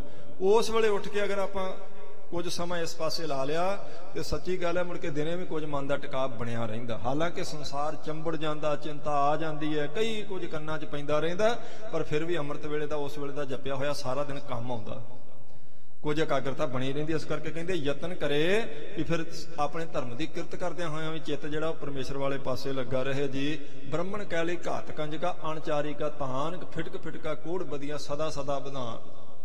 ਕਹਿੰਦੇ ਪਾਹੇ ਏਤੇ ਜਾਹੇ ਵੀਸਰ, ਨਾਨਕਾ ਇੱਕ ਨਾਮ। ਏਡੇ ਏਡੇ ਵੱਡੇ ਪਾਪ ਵੀ ਕਿਸੇ ਦੇ ਪੱਲੇ 'ਚ ਹੋਣ, ਜੇ ਉਹ ਨਾਮ ਜਪਣ ਲੱਗ ਪਏ ਤੇ ਸਾਰੇ ਪਾਪ ਉਤਰ ਜਾਂਦੇ ਹਨ ਜੀ। ਜੋ ਸਾਸ ਗਿਰਾਸ ਧਿਆਏ ਮੇਰਾ ਹਰ ਹਰ। ਚੌਥੇ ਪਾਤਸ਼ਾਹ ਜੀ ਬਚਨ ਕਰਦੇ ਕਹਿੰਦੇ ਜਿਹੜਾ ਵੀ ਸਾਸ ਗਰਾਸ ਅਕਾਲ ਪੁਰਖ ਨੂੰ ਚੇਤੇ ਕਰੇ। ਸਵਾਸ ਕਹਿੰਦੇ ਨੇ ਜਦੋਂ ਆਪਾਂ ਉੱਪਰ ਨੂੰ ਸਾਹ ਲੈ ਕੇ ਜਾਂਦੇ ਆ, ਗਰਾਸ ਕਹਿੰਦੇ ਨੇ ਜਦੋਂ ਉੱਪਰ ਨੂੰ ਲੈ ਕੇ ਜਾਂਦੇ, ਸਵਾਸ ਜਦੋਂ ਆਪਾਂ ਬਾਹਰ ਕੱਢਦੇ ਆ। ਕਹਿੰਦੇ ਸਵਾਸ ਅੰਦਰ ਜਾਵੇ ਜਾਂ ਬਾਹਰ, ਭਾਵ ਹਰ ਸਵਾਸ ਨਾਲ ਅਕਾਲ ਪੁਰਖ ਵਾਹਿਗੁਰੂ ਨੂੰ ਚੇਤੇ ਕਰਨ ਦਾ ਅਭਿਆਸ ਪਕਾ ਲਵੇ ਬੰਦਾ। ਸੋ ਗੁਰ ਸਿੱਖ ਗੁਰੂ ਮਨ ਭਾਵੈ। ਐਸਾ ਗੁਰੂ ਕਾ ਸਿੱਖ ਗੁਰੂ ਸਾਹਿਬ ਜੀ ਦੇ ਮਨ ਨੂੰ ਬਹੁਤ ਭਾਉਂਦਾ, ਚੰਗਾ ਲੱਗਦਾ ਹੈ ਜੀ। ਜਿਸ ਨੂੰ ਦਇਆਲ ਹੋਵੇ ਮੇਰਾ ਸੁਆਮੀ। ਜਿਸ ਉੱਤੇ ਅਕਾਲ ਪੁਰਖ ਵਾਹਿਗੁਰੂ ਜੀ ਦਿਆਲੂ ਹੋਣ, ਗੁਰੂ ਸਾਹਿਬ ਜੀ ਕਿਰਪਾਲੂ ਹੋਣ। ਤਿਸ ਗੁਰ ਸਿੱਖ ਗੁਰੂ ਉਪਦੇਸ਼ ਸੁਣਾਵੇ। ਕਹਿੰਦੇ ਉਸ ਗੁਰੂ ਕੇ ਸਿੱਖ ਨੂੰ ਗੁਰੂ ਸਾਹਿਬ ਜੀ ਦਾ ਉਪਦੇਸ਼ ਸੁਣਨ ਨੂੰ ਚੰਗਾ ਲੱਗਦਾ, ਉਸੇ ਨੂੰ ਮਹਾਰਾਜ ਸੁਣਾਉਂਦੇ ਨੇ ਜਿਸ ਉੱਤੇ ਕਿਰਪਾਲੂ ਹੋਣਗੇ। ਕਿਉਂਕਿ ਜਿਹੜਾ ਸਾਖਤ ਪੁਰਸ਼ ਹੁੰਦਾ ਨਾ ਜੀ, ਉਹਨੂੰ ਗੁਰੂ ਸਾਹਿਬ ਜੀ ਦਾ ਉਪਦੇਸ਼ ਨਹੀਂ ਚੰਗਾ ਲੱਗਦਾ ਹੁੰਦਾ। ਉਹਨੂੰ ਗੁਰੂ ਸਾਹਿਬ ਜੀ ਮਹਾਰਾਜ ਕਹਿੰਦੇ ਨਾਮ ਸੁਣਤ ਜਨ ਵਿਛੁ ਡਸਨ। ਉਹਦੇ ਤੇ ਮਹਾਰਾਜ ਜੀ ਦੀ ਵਡਿਆਈ ਉਹਦੇ ਕੰਨਾਂ 'ਚ ਪਈ, ਉਹਨੂੰ ਐਂ ਲੱਗਦਾ ਜਿਵੇਂ ਵਿਛੂ ਨੇ ਡੰਗ ਮਾਰ ਦਿੱਤਾ, ਉੱਠ ਕੇ ਪਰੇ ਚਲਿਆ ਜਾਂਦਾ ਉਹ, ਕਿਉਂ ਉਹਦੀ ਖੁਰਾਕ ਹੀ ਨਹੀਂ ਹੈਗੀ ਵਿਚਾਰੇ ਦੀ। ਕਹਿੰਦੇ ਜਿਸ ਉੱਤੇ ਪਰਮਾਤਮਾ ਕਿਰਪਾਲੂ ਹੋਵੇ ਗੁਰਮੁਖੋ, ਉਹਨੂੰ ਗੁਰੂ ਸਾਹਿਬ ਜੀ ਦੀ ਗੱਲ ਚੰਗੀ ਲੱਗੇਗੀ, ਉਹਨੂੰ ਮਹਾਰਾਜ ਜੀ ਦੇ ਬਚਨ ਚੰਗੇ ਲੱਗਣਗੇ, ਉਹਨੂੰ ਗੁਰੂ ਸਾਹਿਬ ਜੀ ਦਾ ਉਪਦੇਸ਼ ਸੁਣ ਕੇ ਰਾਸ ਆਉਂਦਾ ਹੈ। ਫਿਰ ਜਨ ਨਾਨਕ ਧੂੜ ਮੰਗੈ ਤਿਸ ਗੁਰ ਸਿੱਖ ਕੀ। ਕਹਿੰਦੇ ਐਸੇ ਗੁਰੂ ਕੇ ਸਿੱਖ ਦੇ ਚਰਨਾਂ ਦੀ ਧੂੜ ਤਾਂ ਸਾਰੇ ਹੀ ਮੰਗਦੇ ਨੇ, ਜਿਸ ਉਤੇ ਮਹਾਰਾਜ ਪ੍ਰਸੰਨ ਹੋਣ, ਜਿਹੜਾ ਆਪ ਜਪਦਾ ਹੋਵੇ, ਦੂਸਰਿਆਂ ਨੂੰ ਜਪਾਵੇ, ਜਿਸ ਦੇ ਮਨ ਨੂੰ ਰਾਸ ਆਉਂਦਾ ਹੋਵੇ। ਹੁਣ ਦੇਖੋ ਕਥਾ ਚੱਲਦੀ ਪਈ ਤੇ ਹਜ਼ਾਰਾਂ ਲੋਕ, ਹੁਣ ਆਪਾਂ ਤਾਂ ਮਹਾਰਾਜ ਦੀ ਹਜ਼ੂਰੀ 'ਚ ਇੱਥੇ ਬੈਠੇ ਆ, ਪਰ ਬਹੁਤ ਲੋਕ ਘਰਾਂ 'ਚ ਬੈਠੇ ਵੀ ਇਹਦਾ ਆਨੰਦ ਮਾਣਦੇ, ਪਰ ਉਹੀ ਮਾਣਦੇ ਆ ਜਿਨ੍ਹਾਂ ਦੇ ਭਾਗ ਚੰਗੇ, ਉਹਨਾਂ ਨੂੰ ਰਾਸ ਆਉਂਦਾ, ਬਾਕੀਆਂ ਨੂੰ ਨਹੀਂ। ਬਾਕੀਆਂ ਦਾ ਆਹ ਸਮਾਂ ਕੁਝ ਹੋਰ ਕਰਨ ਦਾ ਵੀ ਹੈਗਾ। ਜਿਹਦੇ ਭਾਗ ਚੰਗੇ ਨਹੀਂ, ਉਹ ਇਸ ਵੇਲੇ ਕੋਈ ਹੋਰ ਕਿਰਿਆ ਕਰਦੇ ਪਏ ਨੇ। ਕੁਝ ਤੁਹਾਨੂੰ ਪਤਾ ਇਸ ਵੇਲੇ ਹੋਰ ਵੀ ਛਕਣ ਛਕਾਉਣ ਚੱਲਦਾ ਹੁੰਦਾ। ਭਾਗਾਂ ਵਾਲੇ ਇਧਰੋਂ ਆਨੰਦ ਲੈ ਰਹੇ ਨੇ, ਭਾਗਾਂ ਦੀ ਸਾਰੀ ਗੱਲ ਹੈ। ਕਹਿੰਦੇ ਨੇ ਬਸ ਜਿਸ ਉੱਤੇ ਪ੍ਰਮਾਤਮਾ ਪ੍ਰਸੰਨ ਹੈ, ਉਹਨੂੰ ਗੁਰੂ ਸਾਹਿਬ ਜੀ ਦੀ ਗੱਲ, ਮਹਾਰਾਜ ਦਾ ਉਪਦੇਸ਼ ਚੰਗਾ ਲੱਗਦਾ ਹੈ। ਐਸੇ ਗੁਰੂ ਕੇ ਸਿੱਖਾਂ ਦੀ ਚਰਨ ਧੂੜ ਤਾਂ ਲੱਭਦੇ ਫਿਰਦੇ ਸਾਰੇ। ਜੋ ਆਪ ਜਪੈ ਅਵਰਹਿ ਨਾਮ ਜਪਾਵੈ। ਇਸ ਸ਼ਲੋਕ, ਇਸ ਸ਼ਬਦ ਦੀ ਆਖਰੀ ਪੰਕਤੀ ਕਹਿੰਦੇ ਐਸੇ ਗੁਰੂ ਕੇ ਸਿੱਖ ਦੇ ਚਰਨਾਂ ਦੀ ਧੂੜ ਭਾਗ ਬਦਲ ਦਿੰਦੀ ਗੁਰਮੁਖੋ, ਜੋ ਆਪ ਜਪਦਾ ਹੋਵੇ ਤੇ ਦੂਸਰਿਆਂ ਨੂੰ ਜਪਾਉਂਦਾ ਹੋਵੇ ਜੀ। ਸ੍ਰੀ ਗੁਰਮੁਖ ਤੇ ਸੁਣਿਓ ਉਪਦੇਸ਼। ਕਹਿੰਦੇ ਜਿਹੜੇ ਬੈਠੇ ਸਨ ਨਾ ਮਹਾਰਾਜ ਜੀ ਦੇ ਚਾਰ ਚਫੇਰੇ ਉਪਦੇਸ਼ ਸੁਣਨ ਵਾਸਤੇ, ਜਦੋਂ ਮਹਾਰਾਜ ਜੀ ਨੇ ਸ਼ਬਦ ਉਚਾਰਨ ਕੀਤਾ, ਉਹਨਾਂ ਗੁਰਮੁਖਾਂ ਨੇ ਸੁਣਿਆ ਇਹ ਉਪਦੇਸ਼ ਸਤਿਗੁਰੂ ਜੀ ਤੋਂ। ਧਰਤ ਪਏ ਜਿਨ ਭਾਗ ਵਿਸ਼ੇਸ਼। ਕਹਿੰਦੇ ਬਸ ਉਹਨਾਂ ਨੇ ਧਾਰਨ ਕਰ ਲਿਆ ਹਿਰਦੇ ਵਿੱਚ, ਕਿਉਂਕਿ ਵੱਡੇ ਭਾਗਾਂ ਵਾਲੇ ਸਨ ਜਿਹੜੇ ਮਹਾਰਾਜ ਜੀ ਦੇ ਕੋਲ ਬੈਠੇ ਸਨ, ਉਪਦੇਸ਼ ਸੁਣਦੇ ਸਨ। ਸੁਣ ਕੇ ਉਹਨਾਂ ਨੇ ਆਪਣੇ ਹਿਰਦੇ 'ਚ ਧਾਰਨ ਕਰ ਲਿਆ। ਹਿਰਦੇ 'ਚ ਧਾਰਨ ਕਰ ਲਿਆ ਮਤਲਬ ਉਦੋਂ ਹੀ ਮੰਨ ਲਿਆ ਵੀ ਠੀਕ ਹੈ ਮਹਾਰਾਜ, ਕੱਲ ਤੋਂ ਸਵੇਰ ਵੇਲੇ ਉੱਠਾਂਗੇ, ਵਾਹਿਗੁਰੂ ਵਾਹਿਗੁਰੂ ਕਰਾਂਗੇ, ਫਿਰ ਕੁਝ ਬਾਣੀ ਪੜਾਂਗੇ, ਫਿਰ ਦਿਨੇ ਧਰਮ ਦੀ ਕਿਰਤ ਕਰਦਿਆਂ ਵੀ ਯਾਦ ਕਰਨ ਦਾ ਯਤਨ ਕਰਾਂਗੇ ਪ੍ਰਮਾਤਮਾ ਨੂੰ। ਸੰਗਤ ਕੇ ਮਨ ਚਾਮੀ ਕਰ ਹੈ। ਕਹਿੰਦੇ ਸੰਗਤ ਦੇ ਮਨ ਤਾਂ ਸੋਨੇ ਦੀ ਤਰ੍ਹਾਂ ਹੁੰਦੇ ਹਨ। ਗੁਰ ਉਪਦੇਸ਼ ਰਤਨ ਸਮਸਰ ਹੈ। ਤੇ ਗੁਰੂ ਸਾਹਿਬ ਜੀ ਦੇ ਬਚਨ ਰਤਨਾਂ ਵਰਗੇ ਹੁੰਦੇ ਨੇ। ਸੰਗਤ ਦਾ ਮਨ ਸੋਨੇ ਵਰਗਾ ਹੁੰਦਾ ਹੈ। ਅਸ ਭੂਖਨ ਜੁਗ ਲੋਕ ਸੁਹਾਵਤ। ਕਹਿੰਦੇ ਜਦੋਂ ਇਹ ਮਿਲ ਕੇ ਗਹਿਣਾ ਬਣਦਾ ਨਾ, ਸੋਨੇ ਉੱਤੇ ਰਤਨ ਜਦੋਂ ਜੜੇ ਜਾਣ ਤੇ ਬਹੁਤ ਕੀਮਤੀ ਗਹਿਣਾ ਬਣ ਜਾਂਦਾ। ਸੰਗਤ ਦਾ ਮਨ ਸੋਨੇ ਵਰਗਾ, ਗੁਰੂ ਸਾਹਿਬ ਜੀ ਦੇ ਬਚਨ ਰਤਨਾਂ ਵਰਗੇ। ਜਦੋਂ ਉਹ ਮਨ ਵਿੱਚ ਸਾਧ ਸੰਗਤ ਜੀ ਗੁਰੂ ਸਾਹਿਬ ਜੀ ਦੇ ਬਚਨ ਟਿਕ ਜਾਂਦੇ, ਐਵੇਂ ਸਮਝ ਲਓ ਜਿਵੇਂ ਸੋਨੇ ਉੱਤੇ ਕਿਸੇ ਨੇ ਰਤਨ ਜੜ ਦਿੱਤੇ ਹੁਣ। ਬਹੁਤ ਕੀਮਤੀ ਜਿਵੇਂ ਉਹ ਗਹਿਣਾ ਬਣ ਜਾਂਦਾ, ਐਵੇਂ ਬਹੁਤ ਹੀ ਕੀਮਤੀ ਉਹਨਾਂ ਗੁਰਮੁਖਾਂ ਦੇ ਮਨ ਬਣ ਜਾਂਦੇ ਹਨ। ਯਹਾਂ ਕਹਾਂ ਆਦਰ ਕੋ ਪਾਵਤ। ਕਹਿੰਦੇ ਐਸਾ ਸੋਨੇ ਤੇ ਰਤਨ ਜੜਿਆਂ ਵਾਲਾ ਜਿਹੜਾ ਗਹਿਣਾ ਜਿੱਥੇ ਵੀ ਲੈ ਕੇ ਜਾਓਗੇ ਬਹੁਤ ਉਹਦੀ ਕੀਮਤ ਪਵੇਗੀ। ਐਸੇ ਜਿਹੜੇ ਗੁਰੂ ਕੇ ਸਿੱਖ ਨੇ ਨਾ ਜੀ, ਜਿਨ੍ਹਾਂ ਨੇ ਮਹਾਰਾਜ ਜੀ ਦੇ ਰਤਨਾਂ ਵਰਗੇ ਬਚਨਾਂ ਨੂੰ ਆਪਣੇ ਹਿਰਦੇ 'ਚ ਟਿਕਾ ਲਿਆ, ਉਹ ਜਿੱਥੇ ਜਾਣਗੇ ਉਹਨਾਂ ਦੀ ਜੈ ਜੈਕਾਰ ਹੀ ਹੋਵੇਗੀ। ਸਿੱਖਨ ਕੇ ਔਰ ਸਰ ਸੰਸਰ ਹੈ। ਕਹਿੰਦੇ ਦੂਸਰਾ ਪ੍ਰਮਾਣ ਸੁਣੋ, ਸਿੱਖਾਂ ਦਾ ਜਿਹੜਾ ਮਨ ਹੈ ਇਹ ਸਰੋਵਰ ਦੀ ਤਰ੍ਹਾਂ ਹੁੰਦਾ ਜੀ। ਗੁਰ ਉਪਦੇਸ਼ ਬਿਮਲ ਜਲ ਭਰ ਹੈ। ਇਹ ਗੁਰੂ ਸਾਹਿਬ ਜੀ ਦੇ ਬਚਨ ਜਿਹੜਾ ਉਪਦੇਸ਼ ਹੈ ਮਹਾਰਾਜ ਦਾ, ਇਹ ਨਿਰਮਲ ਜਲ ਹੈ। ਸਰੋਵਰ ਦੀ ਤਰ੍ਹਾਂ ਸਿੱਖਾਂ ਦੇ ਮਨ ਨੇ, ਉਹਦੇ ਵਿੱਚ ਮਹਾਰਾਜ ਜੀ ਆਪਣਾ ਨਿਰਮਲ ਜਲ ਉਪਦੇਸ਼ ਦਾ ਨਾਮ ਦਾ ਭਰ ਦਿੰਦੇ ਹਨ। ਇਸ ਅਨੁਸਾਰ ਕਿਰਤ ਜੋ ਕਰਨੀ। ਕਹਿੰਦੇ ਇਉਂ ਜਿਹੜੇ ਗੁਰੂ ਸਾਹਿਬ ਜੀ ਦੇ ਅਨੁਸਾਰ ਕਿਰਤ ਕਰਦੇ ਹਨ, ਮਹਾਰਾਜ ਜੀ ਦੀ ਆਗਿਆ ਦੇ ਅਨੁਸਾਰ। ਅਰਬਿੰਦਨ ਕੀ ਬਣੀ ਸੋ ਬਰਣੀ। ਐਉਂ ਸਮਝ ਲਓ ਵੀ ਉਸ ਸਰੋਵਰ ਵਿੱਚ ਜਿਵੇਂ ਕਮਲ ਫੁੱਲਾਂ ਦੀ ਬਗੀਚੀ ਲੱਗ ਗਈ ਹੋਵੇ। ਅਰਬਿੰਦ ਹੁੰਦੇ ਕਮਲ ਦੇ ਫੁੱਲ। ਸਮਝ ਲਓ ਵੀ ਸਿੱਖ ਦਾ ਮਨ, ਸੰਗਤਾਂ ਦਾ ਜਿਹੜਾ ਮਨ ਹੈ, ਇਹ ਸਰੋਵਰ ਦੀ ਤਰ੍ਹਾਂ। ਹੁਣ ਸਰੋਵਰ ਖਾਲੀ ਆ, ਪਰ ਗੁਰੂ ਸਾਹਿਬ ਜੀ ਦੇ ਬਚਨ ਨਾਮ ਜਲ ਦੀ ਤਰ੍ਹਾਂ ਨੇ। ਕਹਿੰਦੇ ਉਹ ਨਾਮ ਜਲ ਨਾਲ ਸੰਗਤਾਂ ਦੇ, ਸਿੱਖਾਂ ਦੇ ਮਨ ਨੂੰ ਭਰ ਦਿੰਦੇ ਮਹਾਰਾਜ ਜੀ। ਫਿਰ ਉਹਦੇ ਵਿੱਚ ਕਮਲ ਦੇ ਫੁੱਲ ਖਿੜਦੇ, ਹਿਰਦਾ ਖਿੜ ਜਾਂਦਾ, ਆਨੰਦ ਬਣ ਜਾਂਦਾ, ਸੁਖ ਬਣ ਜਾਂਦਾ ਹੈ ਜੀ। ਮਨ ਸਿੱਖਨ ਕੇ ਧਾਤ ਸਮਾਨ। ਹੁਣ ਤੀਸਰਾ ਪ੍ਰਮਾਣ ਦਿੰਦੇ, ਕਹਿੰਦੇ ਸਿੱਖਾਂ ਦੇ ਮਨ ਤਾਂ ਸਮਝ ਲਓ ਵੀ ਜਿਵੇਂ ਕੋਈ ਧਾਤ ਹੁੰਦੀ, ਸਮਝ ਲਓ ਵੀ ਲੋਹੇ ਦੀ ਤਰ੍ਹਾਂ ਹਨ। ਪਾਰਸ ਗੁਰ ਉਪਦੇਸ਼ ਮਹਾਨ। ਤੇ ਗੁਰੂ ਸਾਹਿਬ ਜੀ ਦਾ ਮਹਾਨ ਉਪਦੇਸ਼ ਪਾਰਸ ਵਰਗਾ ਹੁੰਦਾ ਹੈ। ਜਿਉਂ ਹੀ ਲੋਹਾ ਪਾਰਸ ਨਾਲ ਛੋਇਆ, ਉਸੇ ਵੇਲੇ ਸੋਨਾ ਬਣ ਜਾਂਦਾ। ਮਹਾਰਾਜ ਜੀ ਦਾ ਉਪਦੇਸ਼ ਜਿਉਂ ਹੀ ਸਿੱਖ ਦੇ ਮਨ ਵਿੱਚ ਆਇਆ, ਸਿੱਖ ਦਾ ਲੋਹੇ ਵਰਗਾ ਮਨ ਵੀ ਸੋਨੇ ਦਾ ਹੋ ਜਾਂਦਾ ਉਸ ਵੇਲੇ ਜੀ। ਕੰਚਨ ਹੋਏ ਮਹਾ ਸ਼ਬਤਾਰੀ। ਕਹਿੰਦੇ ਕੰਚਨ ਫਿਰ ਸੋਨਾ ਬਣ ਕੇ ਜਿਵੇਂ ਕੀਮਤੀ ਹੋ ਜਾਂਦਾ ਨਾ, ਲੋਹਾ ਵੀ ਪਾਰਸ ਨਾਲ ਛੂਹ ਕੇ ਸੋਨਾ ਬਣ ਕੇ ਕੀਮਤੀ ਹੋ ਜਾਂਦਾ। ਆਮ ਸਧਾਰਨ ਸਿੱਖ ਦਾ ਮਨ ਵੀ ਗੁਰੂ ਸਾਹਿਬ ਜੀ ਦੇ ਬਚਨ ਦੀ ਛੋਹ ਹੀ ਲੱਗਣ ਦੀ ਢੇਰ ਹੁੰਦੀ, ਸੋਨੇ ਵਰਗਾ ਨਿਰਮਲ ਹੋ ਜਾਂਦਾ ਜੀ। ਸਹਾਇ ਕਸੌਟੀ ਸਭ ਮਲਹਾਰੀ। ਕਹਿੰਦੇ ਇਹ ਗੁਰੂ ਸਾਹਿਬ ਜੀ ਦੀ ਸੰਗਤ ਚ ਆਣ ਕੇ ਬੈਠਣਾ ਇਹ ਕਸੌਟੀ ਸਹਿਣੀ ਹੈ। ਜਿਵੇਂ ਕਸੌਟੀ ਲਾ ਕੇ ਸੋਨਾ ਵੇਖ ਲਈਦਾ ਨਾ ਵੀ ਖਰਾ ਕਿ ਖੋਟਾ, ਇਵੇਂ ਜਿਹੜਾ ਸਿੱਖ ਦਾ ਮਨ ਹੈ, ਇਹਦੀ ਖਟਿਆਈ ਦੂਰ ਹੋ ਜਾਂਦੀ, ਕਸੌਟੀ ਤੇ ਲੱਗ ਕੇ ਖਰੇ ਸੋਨੇ ਵਰਗੇ ਹੋ ਜਾਂਦੇ ਸਿੱਖਾਂ ਦੇ ਮਨ। ਬਾਵਨ ਚੰਦਨ ਗੁਰ ਉਪਦੇਸ਼। ਹੋਰ ਅਗਲਾ ਪ੍ਰਮਾਣ ਦਿੰਦੇ ਬੜੇ ਕਮਾਲ ਦਾ। ਕਹਿੰਦੇ ਨੇ ਗੁਰਮੁਖੋ, ਗੁਰੂ ਸਾਹਿਬ ਜੀ ਦਾ ਉਪਦੇਸ਼ ਤੇ ਬਾਵਨ ਚੰਦਨ ਦੀ ਤਰ੍ਹਾਂ ਹੁੰਦਾ ਹੈ। ਜਨ ਮਨ ਤਰ ਬਨ ਗੰਧ ਵਿਸ਼ੇਸ਼। ਤੇ ਸੰਗਤਾਂ ਦੇ ਮਨ ਹੁੰਦੇ ਆ ਜਿਵੇਂ ਜੰਗਲ ਦੇ ਦਰਖਤ ਹੋਣ। ਗੁਰੂ ਸਾਹਿਬ ਜੀ ਦੇ ਬਚਨ ਨੇ ਜਿਵੇਂ ਚੰਦਨ ਹੋਵੇ।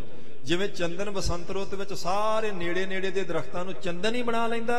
ਕਹਿੰਦੇ ਮਹਾਰਾਜ ਜੀ ਦੇ ਨੇੜੇ ਆਣ ਕੇ ਜਿਹੜੇ ਬੈਠਣਗੇ ਗੁਰਮੁਖੋ, ਗੁਰੂ ਸਾਹਿਬ ਜੀ ਦੇ ਬਚਨ ਉਹਨਾਂ ਸਿੱਖਾਂ ਦੇ ਮਨ ਨੂੰ ਚੰਦਨ ਵਰਗੀ ਖੁਸ਼ਬੂ ਨਾਲ, ਭਗਤੀ ਦੀ ਸੁਗੰਧੀ ਨਾਲ ਭਰ ਦਿੰਦੇ। ਇੰਨੀ ਕਿਰਪਾ ਮਹਾਰਾਜ ਜੀ ਦੇ ਬਚਨਾਂ 'ਚ ਹੁੰਦੀ ਹੈ। ਗੁਰ ਘਾਂਤੇ ਬਚ ਬੂੰਦਨ ਪਾਏ। ਇੱਕ ਹੋਰ ਅੱਗੇ ਪ੍ਰਮਾਣ ਦਿੰਦੇ, ਕਹਿੰਦੇ ਸਮਝ ਲਓ ਵੀ ਗੁਰੂ ਸਾਹਿਬ ਜੀ ਘਣ ਹੁੰਦਾ ਬੱਦਲ। ਗੁਰੂ ਸਾਹਿਬ ਜੀ ਬੱਦਲ ਦੀ ਤਰ੍ਹਾਂ ਨੇ, ਤੇ ਜਿਵੇਂ ਬੱਦਲ ਤੋਂ ਪਾਣੀ ਦੀਆਂ ਬੂੰਦਾਂ ਡਿੱਗਦੀਆਂ, ਮਹਾਰਾਜ ਜੀ ਦੇ ਪਵਿੱਤਰ ਮੁਖ ਤੋਂ ਨਾਮ ਜਲ ਦੀ ਵਰਖਾ ਹੁੰਦੀ ਹੈ। ਚਾਤਰਕ ਸਿੱਖ ਸੁਣ ਪੀ ਤ੍ਰਿਪਤਾਏ। ਤੇ ਸਿੱਖਾਂ ਦੇ ਮਨ ਚਾਤਰਕ ਦੀ ਤਰ੍ਹਾਂ। ਚਾਤਰਕ ਕਹਿੰਦੇ ਬਬੀਹੇ ਨੂੰ, ਪਪੀਹਾ ਜਿਹਨੂੰ ਕਹਿੰਦੇ ਆ। ਹੁਣ ਪਪੀਹਾ ਸਾਧ ਸੰਗਤ ਜੀ, ਉਹਦੀ ਪਿਆਸ ਤਾਂ ਹੀ ਮਿਟਦੀ ਹੈ ਜੇ ਸਿੱਧੀ ਮੀਂਹ ਦੀ ਕਣੀ ਸਵਾਂਤੀ ਬੂੰਦ ਉਹਦੇ ਮੁੱਖ ਚ ਆਣ ਕੇ ਪਵੇ। ਬੇਸ਼ੱਕ ਉਹ ਸਮੁੰਦਰ ਦੇ, ਦਰਿਆ ਦੇ, ਸਰੋਵਰ ਦੇ ਕਿਨਾਰੇ ਤੇ ਬੈਠਾ ਹੋਵੇ, ਉਹਨੇ ਉੱਥੋਂ ਪਾਣੀ ਨਹੀਂ ਪੀਣਾ। ਇਹ ਐਸਾ ਨਿਯਮ ਹੈ ਅਕਾਲ ਪੁਰਖ ਦਾ ਬਣਾਇਆ ਪਪੀਹੇ ਵਾਸਤੇ। ਸਿੱਧੀ ਮੀਂਹ ਵਿੱਚੋਂ ਬੂੰਦ ਉਹਦੇ ਮੂੰਹ 'ਚ ਪਵੇਗੀ ਤੇ ਉਹਦੀ ਪਿਆਸ ਮਿਟਣੀ ਨਹੀਂ, ਤੇ ਪਿਆਸਾ ਪ੍ਰਿਓ ਪ੍ਰਿਓ ਪ੍ਰਿਓ ਪ੍ਰਿਓ ਕਰੀ ਜਾਂਦਾ। ਪਰਮਾਤਮਾ ਅੱਗੇ ਅਰਦਾਸਾਂ ਕਰ, ਮਹਾਰਾਜ ਮੀਂਹ ਪਾਓ, ਬਰਖਾ ਕਰੋ ਤੇ ਮੇਰੀ ਪਿਆਸ ਮਿਟੇ। ਕਿਉਂ? ਧਰਤੀ ਵਾਲਾ ਪਾਣੀ ਨਹੀਂ ਉਹਨੇ ਪੀਣਾ ਹੁੰਦਾ। ਕਹਿੰਦੇ ਮਹਾਰਾਜ ਜੀ ਦੇ ਬਚਨ ਤਾਂ ਨਾਮ ਵਰਖਾ, ਨਾਮ ਦੀ ਵਰਖਾ। ਤੇ ਗੁਰੂ ਸਾਹਿਬ ਜੀ ਦੇ ਜਿਹੜੇ ਸਿੱਖ ਨੇ, ਸੰਗਤਾਂ, ਉਹਨਾਂ ਦੇ ਹਿਰਦੇ ਨੇ ਪਪੀਹੇ ਦੀ ਤਰ੍ਹਾਂ। ਸਿੱਧਾ ਮਹਾਰਾਜ ਜੀ ਦੇ ਬਚਨਾਂ ਨੂੰ ਸੁਣ ਕੇ ਆਪਣੇ ਮਨ ਵਿੱਚ, ਤੇ ਕਈਆਂ ਜਨਮਾਂ ਦੇ ਗੁਰੂ ਕੇ ਸਿੱਖਾਂ ਦੀ ਪਿਆਸ ਮਿਟ ਜਾਂਦੀ, ਆਨੰਦ ਆ ਜਾਂਦਾ। ਜਿਵੇਂ ਪਿਆਸਾ ਬੰਦਾ ਦੁਖੀ ਹੁੰਦਾ ਨਾ, ਤੇ ਪਾਣੀ ਪੀਣ ਲਈ ਮਿਲ ਜਾਏ ਜਲ, ਤੇ ਉਹ ਸੁਖੀ ਹੋ ਜਾਂਦਾ। ਬਸ ਗੁਰੂ ਸਾਹਿਬ ਜੀ ਦੇ ਪਵਿੱਤਰ ਨਾਮ ਜਲ ਦੀਆਂ ਬੂੰਦਾਂ ਜਦੋਂ ਸਿੱਖਾਂ ਦੇ ਕੰਨਾਂ 'ਚ ਪੈਂਦੀਆਂ ਨੇ, ਸਮਝ ਲਓ ਗੁਰਮੁਖੋ, ਕਈਆਂ ਜਨਮਾਂ ਦੇ ਕਲੇਸ਼ ਕੱਟੀ ਜਾਂਦੀਆਂ ਹਨ। ਕਿਨਹੂ ਸਿੱਧੀਆਂ ਲਈ 18 ਹੈ। ਮਹਾਰਾਜ ਜੀ ਦੇ ਇਸ ਬਚਨ ਦੀ, ਇਸ ਸ਼ਬਦ ਦੀ ਕਮਾਈ ਕਰਕੇ ਕਹਿੰਦੇ ਕਈਆਂ ਨੇ ਤੇ ਰਿੱਧੀਆਂ ਸਿੱਧੀਆਂ ਪ੍ਰਾਪਤ ਕਰ ਲਈਆਂ ਜੀ। ਕੋ ਆਤਮ ਕੋ ਰੂਪ ਵਿਚਾਰ ਹੈ। ਕਈਆਂ ਨੂੰ ਆਤਮ ਗਿਆਨ ਦੀ ਪ੍ਰਾਪਤੀ ਹੋ ਗਈ, ਆਪਣੇ ਰੂਪ ਨੂੰ ਵਿਚਾਰ ਲਿਆ ਉਹਨਾਂ ਨੇ। ਕੋ ਪ੍ਰਭ ਸਿਮਰਨ ਕੇ ਅਨੁਰਾਗੀ। ਤੇ ਕਈ ਸੱਚੇ ਪਾਤਸ਼ਾਹ ਜੀ ਦੇ ਸਿਮਰਨ ਦੇ ਵਿੱਚ ਪ੍ਰੇਮ ਨਾਲ ਲੱਗ ਗਏ ਹਨ। ਕੋ ਦਰਸ਼ਨ ਹਰ ਚਾਹੇ ਬੜ ਭਾਗੀ। ਕਈ ਵੱਡੇ ਭਾਗਾਂ ਵਾਲੇ ਰੋਜ਼ ਕਹਿੰਦੇ ਮਹਾਰਾਜ ਤੁਹਾਡੇ ਦਰਸ਼ਨ ਹੀ ਹੁੰਦੇ ਰਹਿਣ ਸਾਨੂੰ ਤਾਂ। ਵਿਸ਼ਾ ਵਿਰਾਗ ਕਿਨਹੂ ਕੇ ਹੋਵਾ। ਕਈਆਂ ਦਾ ਵਿਸ਼ਿਆਂ ਵੱਲੋਂ ਵਿਰਾਗੀ ਹੋ ਗਿਆ ਮਨ। ਉਹਨਾਂ ਨੂੰ ਦੁਨੀਆ ਦੇ ਰੰਗ ਤਮਾਸ਼ੇ, ਵਿਸ਼ੇ ਵਕਾਰ ਚੰਗੇ ਨਹੀਂ ਲੱਗਦੇ। ਕਿਨਹੂ ਸੁਖ ਨਿਜ ਅੰਤਰ ਜੋਵ। ਕਈਆਂ ਦੀ ਐਸੀ ਅੰਤਰਮੁਖੀ ਬਿਰਤੀ ਬਣ ਗਈ ਇਸ ਸ਼ਬਦ ਦਾ ਅਭਿਆਸ ਕਰਕੇ, ਬਸ ਉਹਨਾਂ ਨੂੰ ਹੁਣ ਅੰਦਰੋਂ ਜਿਹੜਾ ਆਨੰਦ ਆਉਂਦਾ ਉਸ ਆਨੰਦ ਵਰਗਾ, ਉਸ ਸੁਖ ਵਰਗਾ ਕੋਈ ਵੀ ਦੁਨੀਆ ਤੇ ਸੁਖ ਨਹੀਂ ਹੈਗਾ। ਪਰਮ ਮੋਹ ਸੰਸੈ ਤ੍ਰੈ ਤਾਪ। ਕਈਆਂ ਦੇ ਭਰਮ ਦੂਰ ਹੋ ਗਏ, ਸੰਸੇ ਦੂਰ ਹੋ ਗਏ। ਭਰਮ ਮੋਹ ਸੰਸੇ ਤ੍ਰੈ ਤਾਪ। ਤ੍ਰੈ ਤਾਪ ਹੁੰਦੇ ਆਦਿ ਵਿਆਧੀ ਉਪਾਧੀ ਨਾਸ ਹੋ ਗਈ। ਇਹਨੂੰ ਕਹਿੰਦੇ ਨਾ ਤੀਨੇ ਤਾਪ ਨਿਵਾਰਨ ਹਾਰਾ, ਦੁੱਖ ਹੰਤਾ ਸੁਖ ਰਾਸ, ਤਾ ਕੋ ਬਿਗਨ ਨ ਕੋ ਲਾਗੇ ਜਾਂ ਕੀ ਪ੍ਰਭ ਆਗੇ ਅਰਦਾਸ। ਕਹਿੰਦੇ ਜਿਹੜਾ ਮਹਾਰਾਜ ਅੱਗੇ ਅਰਦਾਸਾਂ ਕਰਦਾ ਰਹਿੰਦਾ ਗੁਰਮੁਖਾਂ ਨੂੰ ਇਹ ਤਿੰਨੇ ਤਾਪ ਲੱਗਦੇ ਨੇ। ਕਿਹੜੇ ਤਿੰਨੇ ਤਾਪ? ਆਦਿ ਵਿਆਧੀ ਉਪਾਧੀ। ਇੱਕ ਮਨ ਦਾ ਰੋਗ ਹੁੰਦਾ, ਇੱਕ ਸਰੀਰ ਦਾ ਰੋਗ ਹੁੰਦਾ, ਇੱਕ ਹੁੰਦੀ ਵਿਪਤਾ। ਮੰਨ ਲਓ ਕਿਸੇ ਦਾ ਸਰੀਰ ਤੰਦਰੁਸਤ ਹੈ ਪਰ ਉਹਦਾ ਮਨ ਰੋਗੀ ਹੈ, ਸੜਦਾ ਕੁੜਦਾ ਰਹਿੰਦਾ, ਮਨ ਦੇ ਵਿੱਚ ਈਰਖਾ ਹੀ ਚੱਲੀ ਜਾਂਦੀ ਹੈ, ਮਨ ਨੂੰ ਸ਼ਾਂਤੀ ਨਹੀਂ ਆਉਂਦੀ, ਹਰ ਵੇਲੇ ਮਨ ਤਪਿਆ ਹੀ ਰਹਿੰਦਾ, ਉਹ ਵੀ ਬੰਦਾ ਦੁਖੀ ਹੈ। ਇੱਕ ਕਿਸੇ ਬੰਦੇ ਦਾ ਮਨ ਤਾਂ ਠੀਕ ਹੈ ਪਰ ਉਹਦਾ ਸਰੀਰ ਠੀਕ ਨਹੀਂ ਰਹਿੰਦਾ ਵਿਚਾਰੇ ਦਾ, ਉਹ ਵੀ ਦੁਖੀ ਹੈ। ਇੱਕ ਕਿਸੇ ਦਾ ਮਨ ਵੀ ਠੀਕ ਹੈ, ਸਰੀਰ ਵੀ ਠੀਕ ਹੈ, ਪਰ ਅਚਾਨਕ ਵਿਪਤਾ ਪੈ ਜਾਂਦੀ। ਚੰਗਾ ਭਲਾ ਘਰੋਂ ਗਿਆ, ਅੱਗੇ ਐਕਸੀਡੈਂਟ ਹੋ ਜਾਂਦਾ, ਪਤਾ ਹੀ ਨਹੀਂ ਸੀ ਇਸ ਸਿਆਪੇ ਦਾ ਵੀ ਇਹ ਵੀ ਪੈ ਜਾਣਾ। ਇਹ ਤਿੰਨ ਤਰ੍ਹਾਂ ਦੀਆਂ ਦੇ ਜਿਹੜੇ ਇਹ ਨੁਕਸ ਆ, ਸਮਝ ਲਓ ਤੁਸੀਂ, ਤਾਪ ਨੇ ਤਿੰਨੇ। ਕਿਸੇ ਨੂੰ ਮਨ ਕਰਕੇ, ਕਿਸੇ ਨੂੰ ਸਰੀਰ ਕਰਕੇ, ਤੇ ਕਈ ਵਾਰੀ ਅਚਾਨਕ ਜਿਹੜੀ ਵਿਪਤਾ ਪੈਂਦੀ। ਕਹਿੰਦੇ ਮਹਾਰਾਜ ਜੀ ਦਾ ਸ਼ਬਦ ਤਾਂ ਗੁਰਮੁਖੋ ਇਹ ਤਿੰਨੇ ਦੁੱਖ ਹੀ ਕੱਟ ਦਿੰਦਾ। ਨਾ ਕਿਸੇ ਦਾ ਮਨ ਰੋਗੀ ਰਹਿੰਦਾ, ਨਾ ਕਿਸੇ ਦਾ ਸਰੀਰ ਰੋਗੀ ਰਹਿੰਦਾ। ਅਚਾਨਕ ਪੈਣ ਵਾਲੀ ਵਿਪਤਾ ਤੋਂ ਵੀ ਮਹਾਰਾਜ ਹੱਥ ਦੇ ਕੇ ਰੱਖ ਲੈਂਦੇ ਹਨ। ਜੇ ਗੁਰੂ ਸਾਹਿਬ ਜੀ ਦੇ ਉਪਦੇਸ਼ ਦੀ ਕਮਾਈ ਕਰੀਏ, ਆ ਉਪਦੇਸ਼ ਹੀ ਹੈ ਗੁਰ ਸਤਿਗੁਰ ਕਾ ਜੋ ਸਿੱਖ ਖਾਏ ਸੋ ਭਲਕੇ ਉਠਰ ਨਾਮ ਧਿਆਵੈ। ਸਭ ਸੰਗਤ ਕੇ ਖਾਪ ਕਲਾਪ। ਕਹਿੰਦੇ ਸਭ ਸੰਗਤਾਂ ਦੇ ਜਿਹੜੇ ਇਹ ਦੁੱਖ ਨੇ, ਜਿਹੜੀ ਕਲਪਨਾ ਹੈ, ਚਿੰਤਾ ਹੈ, ਗੁਰੂ ਸੱਚੇ ਪਾਤਸ਼ਾਹ ਗੁਰੂ ਰਾਮਦਾਸ ਸਾਹਿਬ ਜੀ ਨੇ ਉਪਦੇਸ਼ ਦੇ ਕੇ ਸਭ ਸੰਗਤਾਂ ਦੇ ਦੁੱਖ ਹੀ ਦੂਰ ਕਰ ਦਿੱਤੇ ਹਨ ਜੀ। ਕਰੇ ਸਭਨ ਪਰ ਕਿਰਪਾ ਕਿਰਪਾ। ਸਾਰਿਆਂ ਉੱਤੇ ਹੀ ਸੱਚੇ ਪਾਤਸ਼ਾਹ ਜੀ ਕਿਰਪਾ ਕਰ ਰਹੇ ਹਨ। ਹੁਣ ਸ਼ਬਦ ਤਾਂ ਮਹਾਰਾਜ ਜੀ ਨੇ ਦੱਸ ਦਿੱਤਾ, ਸਾਧ ਸੰਗਤ ਜੀ ਜਿਹੜਾ ਜਪੇਗਾ ਉਹਦਾ ਹੀ ਭਲਾ ਹੋਣਾ ਨਾ। ਦਵਾਈ ਤਾਂ ਵੈਦ ਦੇ ਦਿੰਦਾ, ਹੁਣ ਖਾਣੀ ਤਾਂ ਰੋਗੀ ਨੇ ਹੁੰਦੀ, ਤੇ ਪਰਹੇਜ਼ ਵੀ ਉਹਨੇ ਹੀ ਰੱਖਣਾ ਹੁੰਦਾ। ਹੁਣ ਕੋਈ ਹੋਰ ਤਾਂ ਉਹਦੀ ਥਾਂ ਤੇ ਖਾਵੇ ਤਾਂ ਉਹਨੂੰ ਤਾਂ ਨਹੀਂ ਨਾ ਆਰਾਮ ਆਉਣਾ। ਇਸ ਕਰਕੇ ਮਹਾਰਾਜ ਨੇ ਉਪਦੇਸ਼ ਦੇ ਦਿੱਤਾ, ਹੁਣ ਜਿਹੜਾ ਜਪੇਗਾ ਗੁਰਮੁਖੋ ਉਹਦੇ ਦੁੱਖ ਕੱਟੇ ਜਾਣਗੇ। ਕਿਉਂਕਿ ਗੁਰੂ ਸਾਹਿਬ ਜੀ ਤਾਂ ਸਭ ਤੇ ਹੀ ਕਿਰਪਾਲੂ ਨੇ, ਸਾਰਿਆਂ ਦੇ ਭਲੇ ਦਾ ਉਪਦੇਸ਼ ਦਿੱਤਾ ਹੈ। ਇੱਕ ਦਿਨ ਬੈਠੇ ਸਤਿਗੁਰ ਸਭਾ। ਕਹਿੰਦੇ ਇੱਕ ਦਿਨ ਫਿਰ ਗੁਰੂ ਰਾਮਦਾਸ ਸੱਚੇ ਪਾਤਸ਼ਾਹ ਜੀ ਸਿੱਖਾਂ ਦੀ ਸਭਾ ਵਿੱਚ ਬੈਠੇ ਹੋਏ ਸਨ ਜੀ। ਗਿਆਨ ਮੋਹਨ ਗਨ ਸੋ ਸ਼ਿਵ ਕੀ ਪ੍ਰਭਾ। ਐਉਂ ਲੱਗਦਾ ਸੀ ਜਿਵੇਂ ਸਾਰੇ ਮੁਨੀਆਂ ਨੂੰ ਇਕੱਠੇ ਕਰਕੇ ਤੇ ਸ਼ਿਵ ਜੀ ਵਿੱਚ ਬੈਠੇ ਹੋਣ ਤੇ ਸਭਾ ਸ਼ੋਭਦੀ ਆ ਨਾ, ਇਉਂ ਚੌਥੇ ਪਾਤਸ਼ਾਹ ਜੀ ਸਿੱਖਾਂ ਦੀ ਸਭਾ 'ਚ ਸ਼ੋਭਦੇ। ਤੇ ਸਿਰਫ ਇੱਕ ਅੰਗੀ ਦ੍ਰਿਸ਼ਟਾਂਤ ਹੈ, ਨਹੀਂ ਤੇ ਮਹਾਰਾਜ ਜੀ ਦੀ ਬਰਾਬਰਤਾ ਕਿਹਨੇ ਕਰ ਲੈਣੀ? ਕੋਈ ਨਹੀਂ ਕਰ ਸਕਦਾ। ਲਾਹੌਰ ਵਿਖੇ ਨਾਮ ਸੰਹਾਰੀ। ਕਹਿੰਦੇ ਲਾਹੌਰ ਵਿੱਚ ਇੱਕ ਗੁਰਮੁਖ ਪਿਆਰੇ ਰਹਿੰਦੇ ਤੇ ਉਹਨਾਂ ਦਾ ਨਾਮ ਹੈ ਸੰਹਾਰੀ ਮੱਲ। ਕੁਲ ਸੋਢੀ ਸ਼ੁਭ ਕਰਤ ਆਚਾਰੀ। ਸੋਢੀਆਂ ਦੀ ਕੁਲ ਦੇ ਹੀ ਨੇ, ਉਹ ਵੀ ਲਾਹੌਰ ਵਿੱਚ ਰਹਿੰਦੇ ਨੇ। ਬਹੁਤ ਨੇਕ ਨੇ, ਭਲੇ ਬੰਦੇ ਨੇ, ਚੰਗਾ ਕੰਮ ਕਰਦੇ ਹਨ। ਰਾਮਦਾਸ ਸਤਿਗੁਰ ਕੋ ਤਾਇਆ। ਧੰਨ ਗੁਰੂ ਰਾਮਦਾਸ ਸੱਚੇ ਪਾਤਸ਼ਾਹ ਜੀ ਦੇ ਤਾਇਆ ਜੀ, ਜਿਸ ਕੋ ਸੁਤ ਗੁਣ ਸਹਿਤ ਸੁਹਾਇਆ। ਕਹਿੰਦੇ ਉਹਨਾਂ ਦੇ ਪੁੱਤਰ ਨੇ ਸੰਹਾਰੀ ਮੱਲ, ਬੜੇ ਗੁਣਾਂ ਵਾਲੇ ਬੰਦੇ ਹਨ, ਲਾਹੌਰ 'ਚ ਰਹਿੰਦੇ ਨੇ। ਗੁਰੂ ਰਾਮਦਾਸ ਸੱਚੇ ਪਾਤਸ਼ਾਹ ਜੀ ਦੇ ਤਾਏ ਦੇ ਪੁੱਤਰ ਨੇ, ਨਾਮ ਹੈ ਸੰਹਾਰੀ ਮੱਲ। ਸਖਤ ਅਰੂੜ ਹੋਏ ਕਰ ਆਇਓ। ਕਹਿੰਦੇ ਇੱਕ ਦਿਨ ਉਹ ਭਾਈ ਸੰਹਾਰੀ ਮੱਲ ਜੀ ਲਾਹੌਰ ਤੋਂ ਗੱਡੇ ਤੇ ਚੜ ਕੇ ਤੇ ਮਹਾਰਾਜ ਜੀ ਦੇ ਦਰਸ਼ਨ ਕਰਨ ਪਹੁੰਚੇ ਜੀ। ਚਤੁਰਦਾਸ ਆਪਣੇ ਸੰਗ ਲਿਆਇਓ। ਤੇ 4 ਸੇਵਕ ਨਾਲ ਆਪਣੇ ਲਿਆਂਦੇ ਹਨ ਸੰਹਾਰੀ ਮੱਲ ਜੀ ਨੇ ਜਦੋਂ ਚੌਥੇ ਪਾਤਸ਼ਾਹ ਜੀ ਦੇ ਦਰਸ਼ਨ ਕਰਨ ਵਾਸਤੇ ਆਏ। ਗੋਇੰਦਵਾਲ ਸੋ ਉਤਰਿਓ ਆਈ। ਕਹਿੰਦੇ ਉਸ ਵੇਲੇ ਮਹਾਰਾਜ ਚੌਥੇ ਪਾਤਸ਼ਾਹ ਗੋਇੰਦਵਾਲ ਵਿੱਚ ਸਨ, ਤਾਂ ਉਹ ਭਾਈ ਸੰਹਾਰੀ ਮੱਲ ਜੀ ਗੋਇੰਦਵਾਲ ਆਣ ਕੇ ਉਤਾਰਾ ਕੀਤਾ। ਗਇਓ ਗੁਰੂ ਢਿੱਗ ਲੈ ਮਠਿਆਈ। ਕਹਿੰਦੇ ਕੁਝ ਮਠਿਆਈ ਸੀ ਉਹਨਾਂ ਨੇ ਨਾਲ ਲਈ ਹੋਈ, ਤੇ ਧੰਨ ਗੁਰੂ ਰਾਮਦਾਸ ਸਾਹਿਬ ਜੀ ਦੇ ਦਰਸ਼ਨ ਕਰਨ ਵਾਸਤੇ ਭਾਈ ਸੰਹਾਰੀ ਮੱਲ ਜੀ ਗਏ, ਜਿਹੜੇ ਲਾਹੌਰੋਂ ਆਏ ਸਨ। ਹੱਥ ਜੋੜ ਬੰਦਨ ਚਾਹ ਕਰਿਓ। ਕਹਿੰਦੇ ਹੱਥ ਜੋੜ ਕੇ ਗੁਰੂ ਰਾਮਦਾਸ ਸੱਚੇ ਪਾਤਸ਼ਾਹ ਜੀ ਨੂੰ ਉਹਨਾਂ ਦੇ ਤਾਏ ਦੇ ਪੁੱਤਰ ਨੇ ਭਾਈ ਸੰਹਾਰੀ ਮੱਲ ਨੇ ਮੱਥਾ ਟੇਕਿਆ।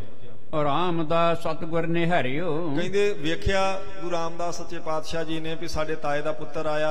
ਜਦੋਂ ਉਹਨਾਂ ਨੇ ਮੱਥਾ ਟੇਕਿਆ ਤਾਂ ਇੱਕ ਤਾਂ ਲਖਿਓ ਬੜੋ ਇਹ ਭਰਾਤਾ। ਇੱਕ ਤਾਂ ਚੌਥੇ ਪਾਤਸ਼ਾਹ ਜੀ ਨੇ ਜਾਣਿਆ ਵੀ ਸਾਡੇ ਵੱਡੇ ਭਰਾ ਨੇ, ਸਾਡੇ ਤਾਏ ਦੇ ਪੁੱਤਰ ਹਨ। ਕਰਮ ਕਰਤ ਸ਼ੁਭ ਦੁਤੀਏ ਜਤ। ਤੇ ਦੂਜਾ ਇਹ ਜਾਣਿਆ ਵੀ ਇਹ ਬਹੁਤ ਚੰਗੇ ਨੇ, ਨੇਕ ਨੇ, ਭਲੇ ਪੁਰਸ਼ ਨੇ, ਤੇ ਚੰਗੇ ਕਰਮ ਕਰਦੇ, ਧਰਮ ਦੀ ਕਿਰਤ ਕਰਦੇ ਹਨ। ਤ੍ਰਿਤੀਏ ਤਾਏ ਕੋ ਸੁਤ ਆਹੈ। ਤੇ ਤੀਸਰਾ ਇਹ ਜਾਣਿਆ ਵੀ ਸਾਡੇ ਤਾਏ ਦੇ ਪੁੱਤਰ ਹਨ। ਹਮ ਢਿਗ ਆਇਓ ਚਾਹ ਉਮਾਹ। ਤੇ ਸਾਡੇ ਦਰਸ਼ਨ ਕਰਨ ਵਾਸਤੇ ਆਏ ਨੇ ਲਾਹੌਰ ਤੋਂ ਚੱਲ ਕੇ, ਇਹ ਤਿੰਨ ਚਾਰ ਗੱਲਾਂ ਜਾਣ ਕੇ ਚੌਥੇ ਪਾਤਸ਼ਾਹ ਜੀ ਨੇ ਜਾਂ ਤੇ ਤਿਹ ਕੋਈ ਕਰ ਨਿਰਵਾਰੇ। ਕਹਿੰਦੇ ਇਸ ਕਰਕੇ ਮਹਾਰਾਜ ਜੀ ਨੇ ਉਹਨਾਂ ਦੇ ਹੱਥ ਫੜ ਕੇ ਤੇ ਪਿੱਛੇ ਕਰ ਦਿੱਤੇ। ਜਦੋਂ ਉਹ ਚਰਨ ਫੜ ਕੇ ਮਹਾਰਾਜ ਜੀ ਨੂੰ ਮੱਥਾ ਟੇਕਣ ਲੱਗੇ, ਭਾਈ ਸੁਹਾਰੀ ਮੱਲ ਜੀ ਮਾਰੇ ਜਾਣਿਆ ਇਹ ਉਮਰ 'ਚ ਸਾਡੇ ਤੋਂ ਵੱਡੇ ਨੇ, ਫਿਰ ਸਾਡੇ ਤਾਏ ਦੇ ਪੁੱਤਰ ਨੇ, ਫਿਰ ਨੇਕ ਬੰਦੇ ਨੇ, ਫਿਰ ਇੰਨੀ ਦੂਰੋਂ ਚੱਲ ਕੇ ਆਏ ਨੇ। ਇਸ ਕਰਕੇ ਮਹਾਰਾਜ ਜੀ ਨੇ ਉਹਨਾਂ ਦੇ ਹੱਥ ਫੜ ਕੇ ਰੋਕ ਦਿੱਤਾ, ਉਹਨਾਂ ਨੂੰ ਹੱਥ ਆਪਣੇ ਚਰਨਾਂ ਤੇ ਲਾਉਣ ਨਹੀਂ ਦਿੱਤੇ ਉਹਨਾਂ ਨੂੰ। ਆਪ ਚਰਨ ਪਰ ਬੰਧਨ ਧਾਰੇ। ਸਗੋਂ ਉਲਟਾ ਚੌਥੇ ਪਾਤਸ਼ਾਹ ਜੀ ਨੇ ਉਹਨਾਂ ਨੂੰ ਨਮਸਕਾਰ ਕਰ ਦਿੱਤੀ ਭਾਈ ਸੁਹਾਰੀ ਮੱਲ ਜੀ ਨੂੰ। ਇਮ ਬਲੋਕ ਕਹਿ ਨਿਮਰ ਅਗਾਰੀ। ਕਹਿੰਦੇ ਨੇ ਇਹ ਦੇਖ ਕੇ ਤੇ ਭਾਈ ਸੁਹਾਰੀ ਮੱਲ ਜੀ ਦੀਆਂ ਤੇ ਅੱਖਾਂ 'ਚ ਪਾਣੀ ਆ ਗਿਆ, ਹੱਥ ਜੋੜ ਕੇ ਇਦਾਂ ਕਹਿਣ ਲੱਗੇ, ਬਿਸਮੈ ਹੋਏ ਕਹਿਤ ਸੰਹਾਰੀ। ਬਹੁਤ ਹੈਰਾਨ ਹੋ ਕੇ ਭਾਈ ਸੁਹਾਰੀ ਮੱਲ ਜੀ ਨੇ ਇਦਾਂ ਆਖਿਆ ਜੀ, ਅਸਮੰਜਸ ਨਹਿ ਕਰੋ ਗੁਸਾਈ। ਆਖਿਆ ਮਹਾਰਾਜ ਇਦਾਂ ਨਾ ਕਰੋ, ਇਦਾਂ ਨਾ ਕਰੋ, ਇਹ ਉਲਟਾ ਕੰਮ ਕਿਉਂ ਕਰਦੇ ਹੋ? ਆਪ ਤੁਮਕੋ ਹਮ ਲਖਹਿ ਨਾ ਭਾਈ। ਮਹਾਰਾਜ ਹੁਣ ਤੁਸੀਂ ਸਿਰਫ ਮੇਰੇ ਭਾਈ ਨਹੀਂ ਹੈਗੇ, ਹੁਣ ਮੈਂ ਸਿਰਫ ਤੁਹਾਨੂੰ ਆਪਣਾ ਭਰਾ ਨਹੀਂ ਜਾਣਦਾ ਹਾਂ। ਸਤਿਗੁਰ ਅਮਰਦਾਸ ਕਰ ਸੰਗ। ਹੁਣ ਤੇ ਮਹਾਰਾਜ ਗੁਰੂ ਅਮਰਦਾਸ ਸੱਚੇ ਪਾਤਸ਼ਾਹ ਜੀ ਦੀ ਕਿਰਪਾ ਦੇ ਪਾਤਰ ਬਣ ਕੇ ਮਹਾਰਾਜ ਦੀ ਸੰਗਤ ਕਰਕੇ ਤੁਸੀਂ ਰੱਬ ਰੂਪ ਹੋ ਗਏ ਜੇ, ਤੇ ਮੈਨੂੰ ਮੱਥਾ ਕਿਉਂ ਨਹੀਂ ਟੇਕਣ ਦਿੰਦੇ? ਉਲਟਾ ਮੈਨੂੰ ਕਿਉਂ ਨਮਸਕਾਰ ਤੁਸਾਂ ਕੀਤੀ ਹੈ? ਇਹ ਕੰਮ ਨਾ ਕਰੋ ਸੱਚੇ ਪਾਤਸ਼ਾਹ ਜੀ। ਜਗ ਗੁਰ ਬਾਣ ਪਦ ਲਹਿਓ ਉਤੰਗ। ਮਹਾਰਾਜ ਇਸ ਵੇਲੇ ਤੁਸੀਂ ਜਗਤ ਗੁਰੂ ਦੀ ਪਦਵੀ ਤੇ ਜੇ, ਬਹੁਤ ਉੱਚਾ ਮਹਾਨ ਰੁਤਬਾ ਹੈ ਆਪ ਜੀ ਦਾ। ਮਾਨਨੀਏ ਭਏ ਨਰਨ ਹਜ਼ਾਰਨ। ਮਹਾਰਾਜ ਤੁਸੀਂ ਤੇ ਹਜ਼ਾਰਾਂ ਲੱਖਾਂ ਲੋਕਾਂ ਦੇ ਮਾਨਨੀਆ ਹੋ, ਸਤਿਕਾਰਯੋਗ ਹੋ, ਤੇ ਫਿਰ ਮੈਨੂੰ ਕਿਉਂ ਨਹੀਂ ਮੱਥਾ ਟੇਕਣ ਦਿੱਤਾ? ਸਰਬ ਸ਼ਕਤ ਯੁੱਧ ਕਰਤੇ ਉਦਾਹਰਣ। ਤੁਸੀਂ ਸਾਰੀਆਂ ਸ਼ਕਤੀਆਂ ਦੇ ਮਾਲਕ ਜੇ, ਕਿੰਨੇ ਲੋਕਾਂ ਦੀ ਉਧਾਰ ਕਲਿਆਣ ਕਰਦੇ ਪਏ ਹੋ। ਨਾਮ ਸੰਸਾਰੀ ਪਚੀ ਕੁਟੰਬ। ਤੇ ਮਹਾਰਾਜ ਅਸੀਂ ਤੇ ਨਾਮ ਵੀ ਨਹੀਂ ਜਪਦੇ, ਅਸੀਂ ਤੇ ਆਪਣੇ ਕਟੰਬ ਕਬੀਲੇ ਦੇ ਮੋਹ ਵਿੱਚ ਫਸੇ ਹੋਏ ਹਾਂ। ਕਬੂ ਨਾ ਲੈ ਹਰ ਨਾਮ ਅਲੰਬ। ਮਹਾਰਾਜ ਅਸੀਂ ਤੇ ਨਾਮ ਦਾ ਆਸਰਾ ਵੀ ਨਹੀਂ ਲੈ ਕੇ ਰੱਖਦੇ ਹਰ ਵੇਲੇ, ਤੇ ਤੁਸੀਂ ਮੇਰੇ ਵਰਗੇ ਬੰਦੇ ਨੂੰ ਨਮਸਕਾਰ ਕੀਤੀ, ਮੈਨੂੰ ਮੱਥਾ ਨਹੀਂ ਟੇਕਣ ਦਿੱਤਾ, ਇਹ ਨਹੀਂ ਮੈਨੂੰ ਚੰਗਾ ਲੱਗਾ ਮਹਾਰਾਜ ਜੀ। ਉਹਨ ਸ਼੍ਰੀ ਰਾਮਦਾਸ ਜੀ ਕਹੈ। ਕਹਿੰਦੇ ਇੰਨੀ ਪ੍ਰੇਮ ਵਾਲੀ ਬੇਨਤੀ ਸੁਣ ਕੇ ਭਾਈ ਸੁਹਾਰੀ ਮੱਲ ਦੀ ਤੇ ਗੁਰੂ ਰਾਮਦਾਸ ਸੱਚੇ ਪਾਤਸ਼ਾਹ ਜੀ ਇਦਾਂ ਆਖਣ ਲੱਗੇ, ਬੜੇ ਭਰਾਤ ਕੋ ਪਦ ਤੁਮਿਆ ਹੈ। ਆਖਿਆ ਅਸੀਂ ਤਾਂ ਨਮਸਕਾਰ ਕੀਤੀ, ਤਾਂ ਨਹੀਂ ਤੁਹਾਡੇ ਹੱਥ ਆਪਣੇ ਚਰਨਾਂ ਨੂੰ ਲੱਗਣ ਦਿੱਤੇ, ਕਿਉਂਕਿ ਤੁਸੀਂ ਵੱਡੇ ਭਰਾ ਹੋ ਸਾਡੇ। ਅਰਪਿਤ ਬੜੇ ਭਰਾਤ ਕੋ ਨੰਦਨ। ਤੇ ਫਿਰ ਸਾਡੇ ਪਿਤਾ ਦੇ ਵੱਡੇ ਭਰਾ ਤੁਹਾਡੇ ਪਿਤਾ ਜੀ ਸਨ, ਤੁਸੀਂ ਸਾਡੇ ਤਾਏ ਦੇ ਪੁੱਤਰ ਜੇ। ਮੇਰੇ ਪਿਤਾ ਜੀ ਦੇ ਤੁਹਾਡੇ ਪਿਤਾ ਜੀ ਵੱਡੇ ਭਰਾ ਸਨ, ਤੇ ਮੇਰੇ ਤੁਸੀਂ ਵੱਡੇ ਭਰਾ ਜੇ। ਇਸ ਕਰਕੇ ਮੈਂ ਕਿਵੇਂ ਤੁਹਾਡੇ ਤੋਂ ਚਰਨਾਂ ਨੂੰ ਹੱਥ ਲਵਾ ਸਕਦਾ ਹਾਂ? ਜਾਂ ਤੇ ਉਚਿਤ ਹਮਹੁ ਕੋ ਬੰਧਨ। ਇਸ ਕਰਕੇ ਇਹੀ ਚੰਗੀ ਗੱਲ ਸੀ ਵੀ ਅਸੀਂ ਤੁਹਾਨੂੰ ਆਪ ਬੰਦਨਾ ਕੀਤੀ ਹੈ। ਇਮ ਦੋਏ ਦਿਸ਼ ਤੇ ਕਹਿ ਤਿਮ ਸਮ। ਇਉਂ ਫਿਰ ਭਾਈ ਸੁਹਾਰੀ ਮੱਲ ਜੀ ਨੇ ਆਖਿਆ, ਨਹੀਂ ਨਹੀਂ ਮਹਾਰਾਜ ਏਦਾਂ ਨਹੀਂ ਹੈਗਾ, ਹੁਣ ਤੁਸੀਂ ਮੇਰੇ ਭਰਾ ਥੋੜੋ ਜਿਹੇ ਇਕੱਲੇ, ਤੁਸੀਂ ਹੁਣ ਪਰਮੇਸ਼ਰ ਸਰੂਪ ਜੇ, ਰੱਬ ਰੂਪ ਜੇ, ਇਸ ਕਰਕੇ ਮੈਨੂੰ ਮੱਥਾ ਟੇਕਣ ਦਿਓ। ਫਿਰ ਉਹਨਾਂ ਨੇ ਮੱਥਾ ਟੇਕਿਆ ਜੀ। ਸੋ ਪ੍ਰੀਤ ਪ੍ਰਸ ਪਰਨਾਮ। ਕਹਿੰਦੇ ਨੇ ਬਹੁਤ ਪ੍ਰੇਮ ਨਾਲ ਦੋਨਾਂ ਪਾਸਿਆਂ ਤੋਂ ਨਮਸਕਾਰਾਂ ਹੋਈਆਂ। ਫਿਰ ਬੈਠੇ ਕੁਸ਼ਲ ਪ੍ਰਸ਼ਨ ਕਰ ਆਛੇ। ਕਹਿੰਦੇ ਮਹਾਰਾਜ ਜੀ ਨੇ ਕੋਲ ਬਿਠਾ ਲਿਆ ਆਪਣੇ ਤਾਏ ਦੇ ਪੁੱਤਰ ਨੂੰ, ਤੇ ਫਿਰ ਸੁੱਖ ਸਾਂਦ ਪੁੱਛਣ ਲੱਗ ਪਏ। ਦੇਖ ਮਠਾਈ ਦਿਸ਼ ਗੁਰ ਪਾਛੇ। ਕਹਿੰਦੇ ਇੰਨੇ ਚਿਰ ਨੂੰ ਮਹਾਰਾਜ ਜੀ ਦਾ ਧਿਆਨ ਉਹ ਮਠਿਆਈ ਤੇ ਪੈ ਗਿਆ, ਜਿਹੜੀ ਭਾਈ ਸੁਹਾਰੀ ਮੱਲ ਜੀ ਨਾਲ ਲੈ ਕੇ ਆਏ ਸਨ ਨਾ ਕੁਝ, ਉਸ ਮਠਿਆਈ ਤੇ ਸੱਚੇ ਪਾਤਸ਼ਾਹ ਜੀ ਦੀ ਨਜ਼ਰ ਪਈ। ਕਾਰਨ ਕਵਨ ਆਪ ਆਗਵਨੂ। ਉਹ ਮਠਿਆਈ ਦੇਖ ਕੇ ਮਹਾਰਾਜ ਕਹਿਣ ਲੱਗੇ ਵੀ ਭਰਾਤਾ ਜੀ ਕੀ ਕਾਰਜ ਹੈ, ਕਿਸ ਕਰਕੇ ਆਏ ਹੋ ਤੁਸੀਂ ਇਹ ਮਿੱਠਾ ਲੈ ਕੇ? ਤਜ ਕੇ ਕ੍ਰਿਤ ਸਗਲ ਨਿਜ ਭਵਨ। ਤੁਸੀਂ ਆਪਣੇ ਘਰ ਦਾ ਜ਼ਰੂਰੀ ਕੰਮ ਛੱਡ ਕੇ ਆਏ ਜੇ, ਤੇ ਨਾਲ ਇਹ ਮਠਿਆਈ ਵੀ ਲਿਆਂਦੀ, ਕੀ ਗੱਲ ਹੈ? ਤਬ ਕਰ ਜੋਰ ਕਹਿਤ ਸੰਹਾਰੀ। ਮਹਾਰਾਜ ਜੀ ਦਾ ਇਹ ਬਚਨ ਸੁਣ ਕੇ ਹੱਥ ਜੋੜ ਕੇ ਭਾਈ ਸੁਹਾਰੀ ਮੱਲ ਜੀ ਨੇ ਇਦਾਂ ਆਖਿਆ, ਤੁਮ ਸੋਢੀ ਕੁਲ ਮਹਿ ਉਜਿਆਰੀ। ਆਖਿਆ ਮਹਾਰਾਜ ਤੁਸੀਂ ਸੋਢੀਆਂ ਦੀ ਕੁਲ ਦੇ ਪ੍ਰਕਾਸ਼ ਸਰੂਪ ਸੂਰਜ ਸਰੂਪ ਹੋ ਚੌਥੇ ਪਾਤਸ਼ਾਹ ਜੀ। ਜਗ ਮੈਂ ਪ੍ਰਗਟ ਭਈ ਵਡਿਆਈ। ਮਹਾਰਾਜ ਜਗਤ ਵਿੱਚ ਤੁਹਾਡੀ ਬਹੁਤ ਵੱਡੀ ਵਡਿਆਈ ਪ੍ਰਗਟ ਹੋਈ ਹੈ। ਸੋ ਮੈਂ ਕਹਿ ਲੱਗ ਕਹੂੰ ਸੁਣਾਈ। ਮਹਾਰਾਜ ਕਿੱਥੋਂ ਤੱਕ ਮੈਂ ਆਪ ਜੀ ਦੀ ਵਡਿਆਈ ਕਹਿ ਕੇ ਸੁਣਾਵਾਂ, ਮੇਰੀ ਤੇ ਰਸਨਾ ਥੱਕ ਜਾਵੇਗੀ, ਆਪ ਜੀ ਦੀ ਵਡਿਆਈ ਨਹੀਂ ਮੁੱਕਣ ਲੱਗੀ। ਅਬ ਤੁਮਰੇ ਭਤੀਜ ਕੋ ਵਿਆਹ। ਤੇ ਮੈਂ ਤਾਂ ਆਇਆ, ਆ ਮਠਿਆਈ ਤਾਂ ਲਿਆਇਆ ਕਿ ਤੁਹਾਡੇ ਭਤੀਜੇ ਦਾ ਵਿਆਹ ਰੱਖਿਆ ਹੈ ਮੈਂ, ਭਾਵ ਮੇਰੇ ਪੁੱਤਰ ਦੀ ਸ਼ਾਦੀ ਹੈ ਚੌਥੇ ਪਾਤਸ਼ਾਹ ਜੀ, ਤਾਂ ਮੈਂ ਆਇਆ, ਤਾਂ ਆ ਮਠਿਆਈ ਲਿਆਂਦੀ ਹੈ। ਕਰਨ ਅਸ਼ੇਰੋ ਮੈਂ ਚਿਤ ਚਾਹ। ਤੇ ਮਹਾਰਾਜ ਹੁਣ ਮੇਰੇ ਮਨ 'ਚ ਇੱਛਾ ਸੀ ਇਹ ਕਿ ਆਪ ਜੀ ਉਸ ਵਿਆਹ ਵਿੱਚ ਸ਼ਾਮਲ ਹੋ, ਤੇ ਮੈਂ ਸੱਦਾ ਦੇਣ ਵਾਸਤੇ ਆਇਆ ਹਾਂ। ਸੋ ਆਸ਼ੋ ਤੁਮ ਬਿਨ ਨਹਿ ਬਨੇ। ਮਹਾਰਾਜ ਮੇਰੇ ਮਨ ਦੀ ਇੱਛਾ ਕਿ ਤੁਹਾਡੇ ਬਿਨਾਂ ਉਹ ਵਿਆਹ ਸੁਭਣਾ ਨਹੀਂ, ਆਪ ਜੀ ਕਿਰਪਾ ਕਰਕੇ ਉਸ ਵਿਆਹ ਵਿੱਚ ਦਰਸ਼ਨ ਦੇਵੋ ਜੀ। ਇਮ ਆਇਓ ਮੈਂ ਠੱਠ ਕਰ ਮਨ, ਇਹ ਜਾਣ ਕੇ ਆਇਆ ਮਹਾਰਾਜ ਸੱਚੇ ਪਾਤਸ਼ਾਹ ਮੈਂ ਆਪ ਜੀ ਨੂੰ ਬੇਨਤੀ ਕਰਨ ਵਾਸਤੇ ਆਇਆ ਹਾਂ। ਸਭ ਮੈਂ ਆਪ ਹੋਏ ਸਿਰ ਮੋਰ, ਮਹਾਰਾਜ ਸਭ ਸੋਢੀਆਂ ਵਿੱਚ ਆਪ ਜੀ ਸ਼੍ਰੋਮਣੀ ਹੋ, ਸਰਮੌਰ ਹੋ, ਤੇ ਫਿਰ ਮੇਰੀ ਮਨ ਦੀ ਇੱਛਾ ਹੈ ਕਿ ਤੁਸੀਂ ਇਸ ਸ਼ਾਦੀ ਵਿੱਚ ਸ਼ਾਮਲ ਹੋਵੋ।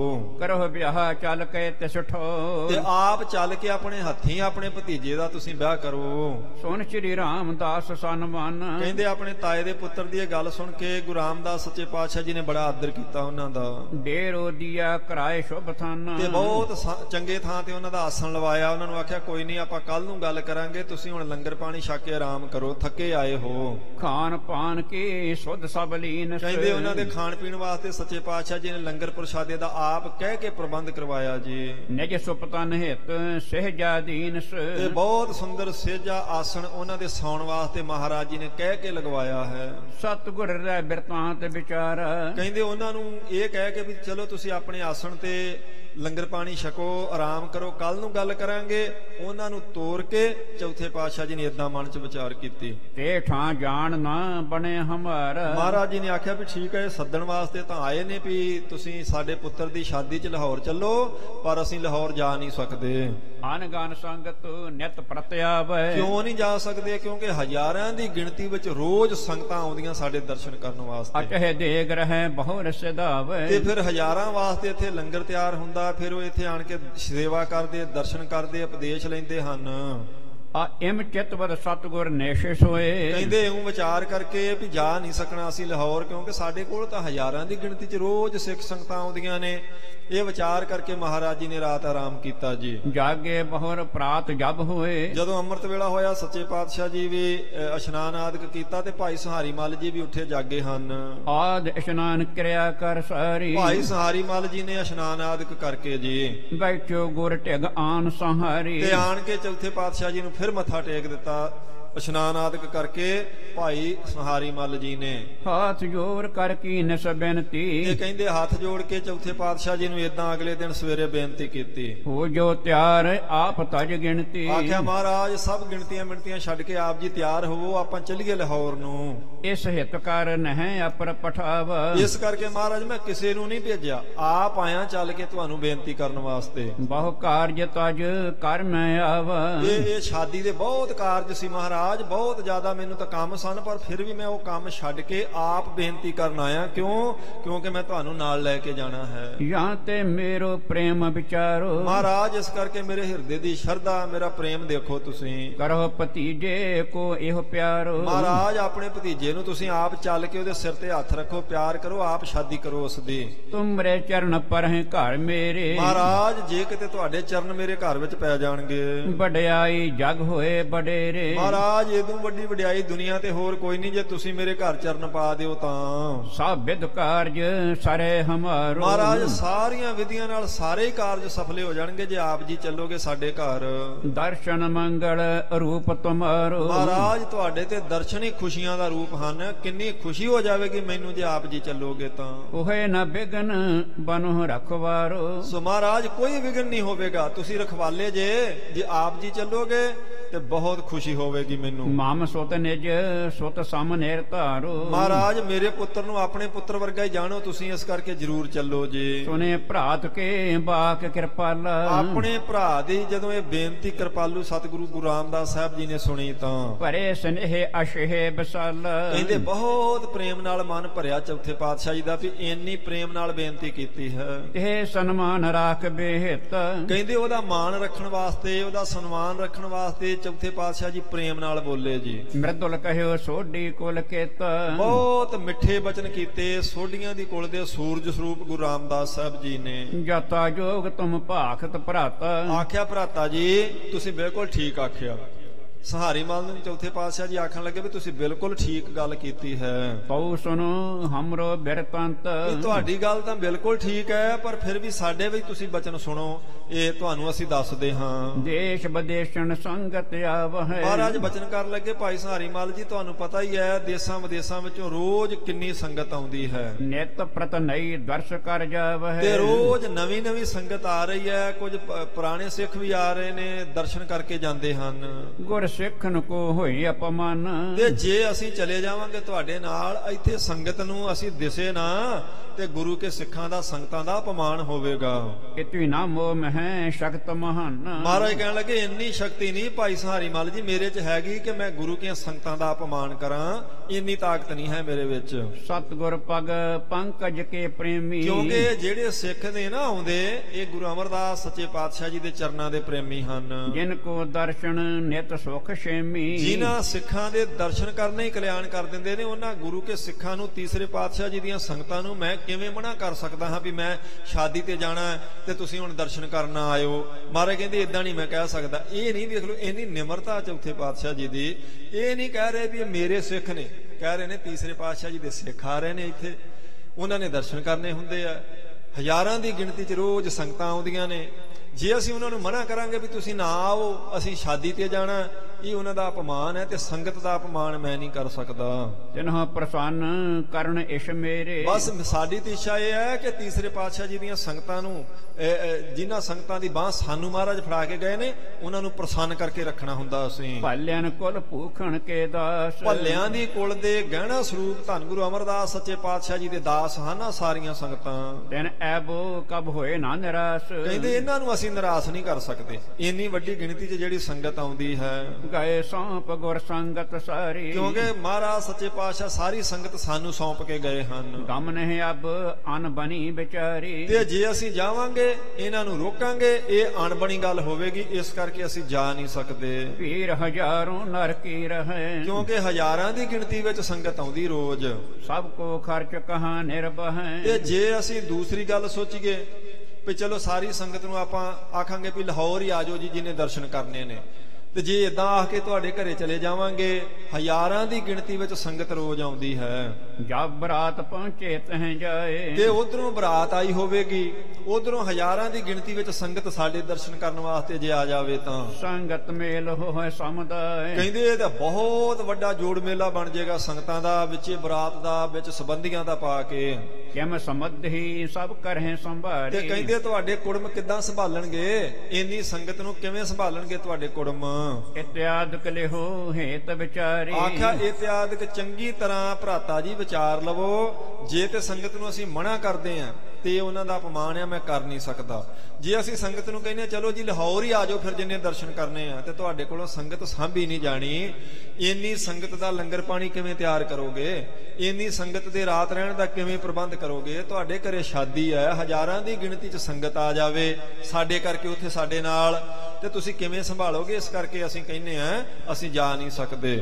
ਜਥਾ ਜੋਗ ਸੁਣ ਬਚਨ ਸੰਹਾਰੀ। ਕਹਿੰਦੇ ਭਾਈ ਸਹਾਰੀ ਮੱਲ ਜੀ ਨੇ ਜਦੋਂ ਸਾਰੇ ਜਥਾ ਜੋਗ ਬਚਨ ਚੌਥੇ ਪਾਤਸ਼ਾਹ ਜੀ ਦੇ ਸੁਣੇ ਤਾਂ ਬਿਨੈ ਸਨੀ ਪੁਨ ਗਿਰਾ ਉਚਾਰੀ। ਕਹਿੰਦੇ ਬਹੁਤ ਪ੍ਰੇਮ ਵਿੱਚ ਭਿੱਜੀ ਹੋਈ ਬੇਨਤੀ ਫਿਰ ਭਾਈ ਸਹਾਰੀ ਮੱਲ ਜੀ ਨੇ ਇਦਾਂ ਕੀਤੀ ਜੀ। ਉਚਿਤ ਆਪ ਸਭ ਮੋਹੇ ਸੁਨਾਈ। ਆਖਿਆ ਬਿਲਕੁਲ ਠੀਕ ਆਖਿਆ ਮਹਾਰਾਜ ਚੌਥੇ ਪਾਤਸ਼ਾਹ ਜੀ, ਤੁਸੀਂ ਬਿਲਕੁਲ ਠੀਕ ਆਖਿਆ ਹੈ। ਅਬ ਵੀ ਸੰਗਤ ਹੈ ਸਮੁਦਾਇ। ਆਖਿਆ ਮਹਾਰਾਜ ਮੈਂ ਕੱਲ ਵੀ ਦੇਖਿਆ ਸੀ ਤੇ ਅੱਜ ਵੀ ਦੇਖਿਆ ਕਿੰਨੀ ਵੱਡੀ ਗਿਣਤੀ ਵਿੱਚ ਸੰਗਤਾਂ ਆ ਰਹੀਆਂ ਹਨ। ਆਨ ਗਨ ਆਏ ਭੀੜ ਬੜ ਹੋਈ। ਕਹਿੰਦੇ ਤੇ ਬਹੁਤ ਵੱਡੀ ਭੀੜ ਲੱਗ ਜਾਂਦੀ ਹਨ, ਗਿਣਤੀ ਆ ਜਾਂਦੇ ਹਨ ਸਿੱਖ।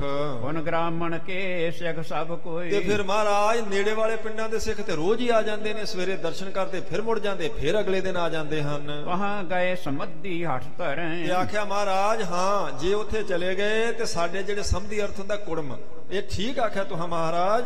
ਜੇ ਸਾਰੀ ਸੰਗਤ ਉੱਥੇ ਚਲੀ ਗਈ ਸਾਡੇ ਕੁੜਮਾਂ ਦੇ ਘਰੇ ਜਿੱਥੇ ਆਪ ਜੀ ਬਰਾਤ ਵਿੱਚ ਗਏ ਹੋਵੋਗੇ, ਭੋਜਨ ਸਭ ਕੋ ਨਿਜ ਘਰ ਕਰੇ। ਤੇ ਫਿਰ ਉਹਨਾਂ ਸਾਰਿਆਂ ਨੂੰ ਭੋਜਨ ਛਕਾਉਣਾ ਪਵੇਗਾ ਆਪਣੇ ਘਰੋਂ ਸਾਡੇ ਕੁੜਮਾਂ ਨੂੰ। ਸ਼ਗਤ ਨਾ ਏਤੀ ਹੋਏ ਕਰ ਜਾਈ। ਆਖਿਆ ਇੰਨੀ ਸ਼ਕਤੀ ਨਹੀਂ ਮਹਾਰਾਜ ਉਹਨਾਂ 'ਚ ਹੈਗੀ, ਉਹ ਤੇ ਕਰਜਾਈ ਹੋ ਜਾਣਗੇ। ਇੰਨੀ ਵੱਡੀ ਗਿਣਤੀ ਵਿੱਚ ਸੰਗਤ ਦਾ ਕਿਵੇਂ ਲੰਗਰ ਪਾਣੀ ਤਿਆਰ ਕਰਨਗੇ। ਤੁਸੀਂ ਬਿਲਕੁਲ ਠੀਕ ਆਖਿਆ ਹੈ। ਅਨਬਨ ਮੈਂ ਭੀ ਲੱਖ ਪਾਈ। ਆਖਿਆ ਮਹਾਰਾਜ ਇਹ ਤੇ ਅਣਬਣ ਜੀ ਹੈ, ਮੈਂ ਵੀ ਜਾਣ ਲਿਆ। ਮੈਂ ਵੀ ਵਿਚਾਰਦਾ ਪਿਆ ਵੀ ਜੇ ਆਪ ਜੀ ਜਾਓਗੇ, ਜੇ ਸਾਰੀ ਸੰਗਤ ਉੱਥੇ ਚਲੀ ਗਈ ਤੇ ਕਿਵੇਂ ਸੰਭਾਲਾਂਗੇ ਫਿਰ। ਕਉ ਆਪ ਮਮ ਆਵਨ ਜਾਨੋ। ਪਰ ਆਖਿਆ ਮਹਾਰਾਜ ਆਖਿਆ ਤਾਂ ਤੁਸੀਂ ਠੀਕ ਹੈ, ਪਰ ਫਿਰ ਵੀ ਮੇਰਾ ਇੱਥੇ ਆਉਣਾ ਜਿਹੜਾ ਹੈ ਹੁਣ ਉਹ ਕਿਰਪਾ ਤਾਂ ਕਰੋ, ਤੁਸੀਂ ਮਾਣ ਤਾਂ ਰੱਖੋ ਮੇਰੇ ਆਏ ਦਾ। ਕਰੋ ਸਫਲ ਬੇਨਤੀ ਇਮ ਮਾਨੋ। ਤੇ ਮਹਾਰਾਜ ਮੇਰਾ ਆਉਣਾ ਸਫਲਾ ਕਰ ਦਿਓ, ਮੇਰੀ ਬੇਨਤੀ ਏਦਾਂ ਮੰਨ ਲਓ ਫਿਰ ਜੇ ਤੁਸੀਂ ਨਹੀਂ ਜਾਣਾ ਤੇ। ਆਪਣੇ ਪੁੱਤਰ ਪਠੋ ਮਮ ਸੰਗ। ਤੇ ਮਹਾਰਾਜ ਨੇ ਆਖਿਆ ਆਪਣਾ ਕੋਈ ਪੁੱਤਰ ਭੇਜ ਦਿਓ। ਠੀਕ ਹੈ ਮੈਂ ਸਮਝ ਗਿਆ ਵੀ ਤੁਸੀਂ ਜਾਓਗੇ ਤੇ ਸੰਗਤ ਵੀ ਜਾਵੇਗੀ ਤੇ ਸੰਭਾਲ ਨਹੀਂ ਸਕਣਾ, ਪਰ ਮੇਰੇ ਆਏ ਦਾ ਮਾਣ ਰੱਖੋ, ਹੁਣ ਆਪਣਾ ਸਾਹਿਬਜ਼ਾਦਾ ਨਾਲ ਭੇਜ ਦਿਓ ਜੀ। ਹੋਵੇ ਸ਼ੁਭ ਕਾਰਜ ਸਰਬੰਗ, ਤੇ ਉਹ ਫਿਰ ਜਦੋਂ ਸ਼ਾਮਲ ਹੋ ਜਾਏਗਾ ਤੇ ਸਾਰੇ ਕਾਰਜ ਮੈਂ ਸਮਝਾਂਗਾ ਵੀ ਸਫਲੇ ਹੋ ਗਏ, ਤੁਸੀਂ ਚਲੇ ਗਏ ਕਿਉਂਕਿ ਤੁਸੀਂ ਆਪ ਭੇਜਿਆ ਫਿਰ ਉਸ ਨੂੰ। ਮਮ ਅਰਜੀ ਸਮ ਮਰਜੀ ਅੰਤਰ, ਮਹਾਰਾਜ ਮੇਰੀ ਤੇ ਅਰਜੀ ਆ ਤੁਹਾਡੇ ਅੱਗੇ, ਅਰਜ ਗੁਜ਼ਾਰਦਾ ਪਿਆ ਤੇ ਮਰਜੀ ਤਾਂ ਆਪ ਜੀ ਦੀ ਹੈ। ਰਾਵਰ ਗਰਜੀ ਰਹੋ ਨਿਰੰਤਰ, ਮਹਾਰਾਜ ਮੈਂ ਤਾਂ ਆਪ ਜੀ ਦੀ ਆਗਿਆ ਵਿੱਚ ਰਹਿਣ ਵਾਲਾ ਸਦਾ ਵਾਸਤੇ। ਸੁਨ ਸ਼੍ਰੀ ਰਾਮਦਾਸ ਸੁਖ ਰਾਸੀ, ਕਹਿੰਦੇ ਸੁਖਾਂ ਦੀ ਰਾਸ ਗੁਰੂ ਰਾਮਦਾਸ ਸਾਹਿਬ ਜੀ ਨੇ ਜਦੋਂ ਆਪਣੇ ਭਰਾ ਸੰਹਾਰੀ ਮਲ ਦੀ ਇਹ ਗੱਲ ਸੁਣੀ ਤਾਂ ਪ੍ਰਿਥਿਆ ਪੁੱਤਰ ਬੁਲਾਏ ਵਪਾਸੀ, ਸਭ ਤੋਂ ਪਹਿਲਾਂ ਚੌਥੇ ਪਾਤਸ਼ਾਹ ਜੀ ਨੇ ਪ੍ਰਿਥੀ ਚੰਦ ਨੂੰ ਆਵਾਜ਼ ਮਾਰੀ। ਮਹਾਰਾਜ ਕਹਿਣ ਲੱਗੇ ਇਹ ਠੀਕ ਹੈ ਭਾਈ ਸੰਹਾਰੀ ਮਲ ਜੀ, ਇਦਾਂ ਕਰਦੇ ਆ ਮੈਂ ਆਪਣਾ ਸਾਹਿਬਜ਼ਾਦਾ ਭੇਜ ਦੇਣਾ, ਅਸੀਂ ਆਪ ਨਹੀਂ ਜਾਂਦੇ, ਉਹ ਸਾਰੇ ਕਾਰਜ ਆਪ ਕਰੇਗਾ। ਇਹ ਕਹਿ ਕੇ ਤੇ ਆਪਣੇ ਵੱਡੇ ਪੁੱਤਰ ਪ੍ਰਿਥੀ ਚੰਦ ਨੂੰ ਮਹਾਰਾਜ ਜੀ ਨੇ ਆਵਾਜ਼ ਮਾਰੀ। ਨਿਜ ਬੰਧਨ ਕੀ ਰੀਤ ਸੁਣਾਈ, ਕਹਿੰਦੇ ਨੇ ਜਦੋਂ ਉਹਨੇ ਆਣ ਕੇ ਮੱਥਾ ਟੇਕਿਆ ਤਾਂ ਫਿਰ ਮਹਾਰਾਜ ਜੀ ਨੇ ਸਾਰੀ ਗੱਲ ਦੱਸੀ ਵੀ ਇਹ ਸਾਡੇ ਸੰਬੰਧੀ ਹਨ, ਇਸ ਕੰਮ ਵਾਸਤੇ ਆਏ ਨੇ। ਸ਼ਾਦੀ ਬਿਖੇ ਮਿਲੈ ਸਮਦਾਈ, ਕਹਿੰਦੇ ਇਹਨਾਂ ਦੇ ਪੁੱਤਰ ਦੀ ਸ਼ਾਦੀ ਆ ਤੇ ਅਸੀਂ ਚਾਹੁੰਦੇ ਆ ਵੀ ਤੂੰ ਪੁੱਤਰ ਜਾਵੇਂ ਉਸ ਸ਼ਾਦੀ ਵਿੱਚ ਸ਼ਾਮਲ ਹੋਵੇਂ। ਅਮਰੇ ਤਾਊ ਕੋ ਏ ਨੰਦਨ, ਕਿਉਂਕਿ ਇਹ ਸਾਡੇ ਤਾਏ ਦੇ ਪੁੱਤਰ ਹਨ।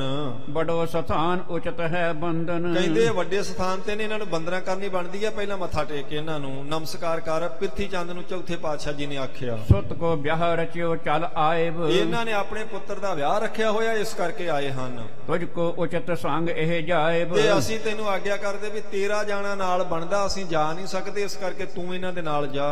ਸੋਢੀ ਕੁਲ ਸਭ ਬੰਦ ਹਮਾਰੇ, ਉੱਥੇ ਸੋਢੀਆਂ ਦੀ ਕੁਲ ਦੇ ਜਿੰਨੇ ਸੰਬੰਧੀ ਰਿਸ਼ਤੇਦਾਰ ਇਕੱਠੇ ਹੋਏ ਹੋਣਗੇ। ਮਿਲੋ ਤਹਾਂ ਜੋ ਜੋ ਹਿਤ ਧਾਰੇ, ਤੇ ਸਾਡੀ ਥਾਂ ਤੇ ਜਾ ਕੇ ਉਹਨਾਂ ਸਾਰਿਆਂ ਨੂੰ ਤੁਸੀਂ ਮਿਲੋ। ਇੱਥੇ ਸਾਧ ਸੰਗਤ ਜੀ ਸਮਾਂ ਸੰਪੂਰਨ ਹੋ ਗਿਆ। ਇੱਥੋਂ ਕੱਲ ਸ਼ਾਮ ਨੂੰ ਆਪਾਂ ਕਥਾ ਪ੍ਰਾਰੰਭ ਕਰਾਂਗੇ। ਭਾਈ ਚੌਥੇ ਪਾਤਸ਼ਾਹ ਜੀ ਨੇ ਤਾਂ ਆਖਿਆ ਪ੍ਰਿਥੀ ਚੰਦ ਨੂੰ, ਭਲਾ ਪ੍ਰਿਥੀ ਚੰਦ ਅੱਗੋਂ ਕੀ ਕਹਿੰਦਾ ਇਹ ਆਪਾਂ ਨੂੰ ਕੱਲ ਸ਼ਾਮ ਨੂੰ ਪਤਾ ਲੱਗੇਗਾ ਜੀ। ਆਪ ਸਾਰੀਆਂ ਸੰਗਤਾਂ ਦੀ ਔਰ ਮੇਰੀ ਹਾਜ਼ਰੀ ਸੱਚੇ ਪਾਤਸ਼ਾਹ ਜੀ ਆਪਣੇ ਦਰ ਤੇ ਪ੍ਰਵਾਨ ਕਰਨ। ਗੁਰੂ ਸਾਹਿਬ ਜੀ ਦੇ ਚਰਨਾਂ ਦਾ ਆਪਣੇ ਮਨ 'ਚ ਪ੍ਰੀਤ ਪ੍ਰੇਮ ਪੈਦਾ ਹੋਵੇ। ਆਪਾਂ ਵੀ ਸਵੇਰੇ ਉੱਠ ਕੇ ਕੁਝ ਵਾਹਿਗੁਰੂ ਵਾਹਿਗੁਰੂ ਕਰ ਲਿਆ ਕਰੀਏ, ਕੁਝ ਥੋੜੀ ਬਾਣੀ ਪੜਿਆ ਕਰੀਏ ਜਾਂ ਸੁਣ ਲਿਆ ਕਰੀਏ। ਦਿਨੇ ਫਿਰ ਆਪੋ ਆਪਣੀ ਕਿਰਤ ਸਾਰਿਆਂ ਨੇ ਕਰਨੀ ਹੁੰਦੀ। ਇਹ ਕਿਰਪਾ ਸਤਿਗੁਰੂ ਜੀ ਸਭ ਤੇ ਕਰਨ ਤਾਂ ਕਿ ਆਪਣੇ ਵੀ ਬੰਧਨ ਕਲੇਸ਼ ਪਰੇਸ਼ਾਨੀਆਂ ਖਤਮ ਹੋਈਆਂ ਰਹਿਣ ਜੀ। ਭੁੱਲਾਂ ਚੁੱਕਾਂ ਦੀ ਖਿਮਾ। 2 ਪੰਕਤੀਆਂ ਦਾ ਪਾਠ ਗੁਰਮੁਖਾਂ ਤੋਂ ਸਰਵਣ ਕਰੀਏ ਜੀ, ਫਿਰ ਫਤਿਹ ਬੁਲਾਈਏ।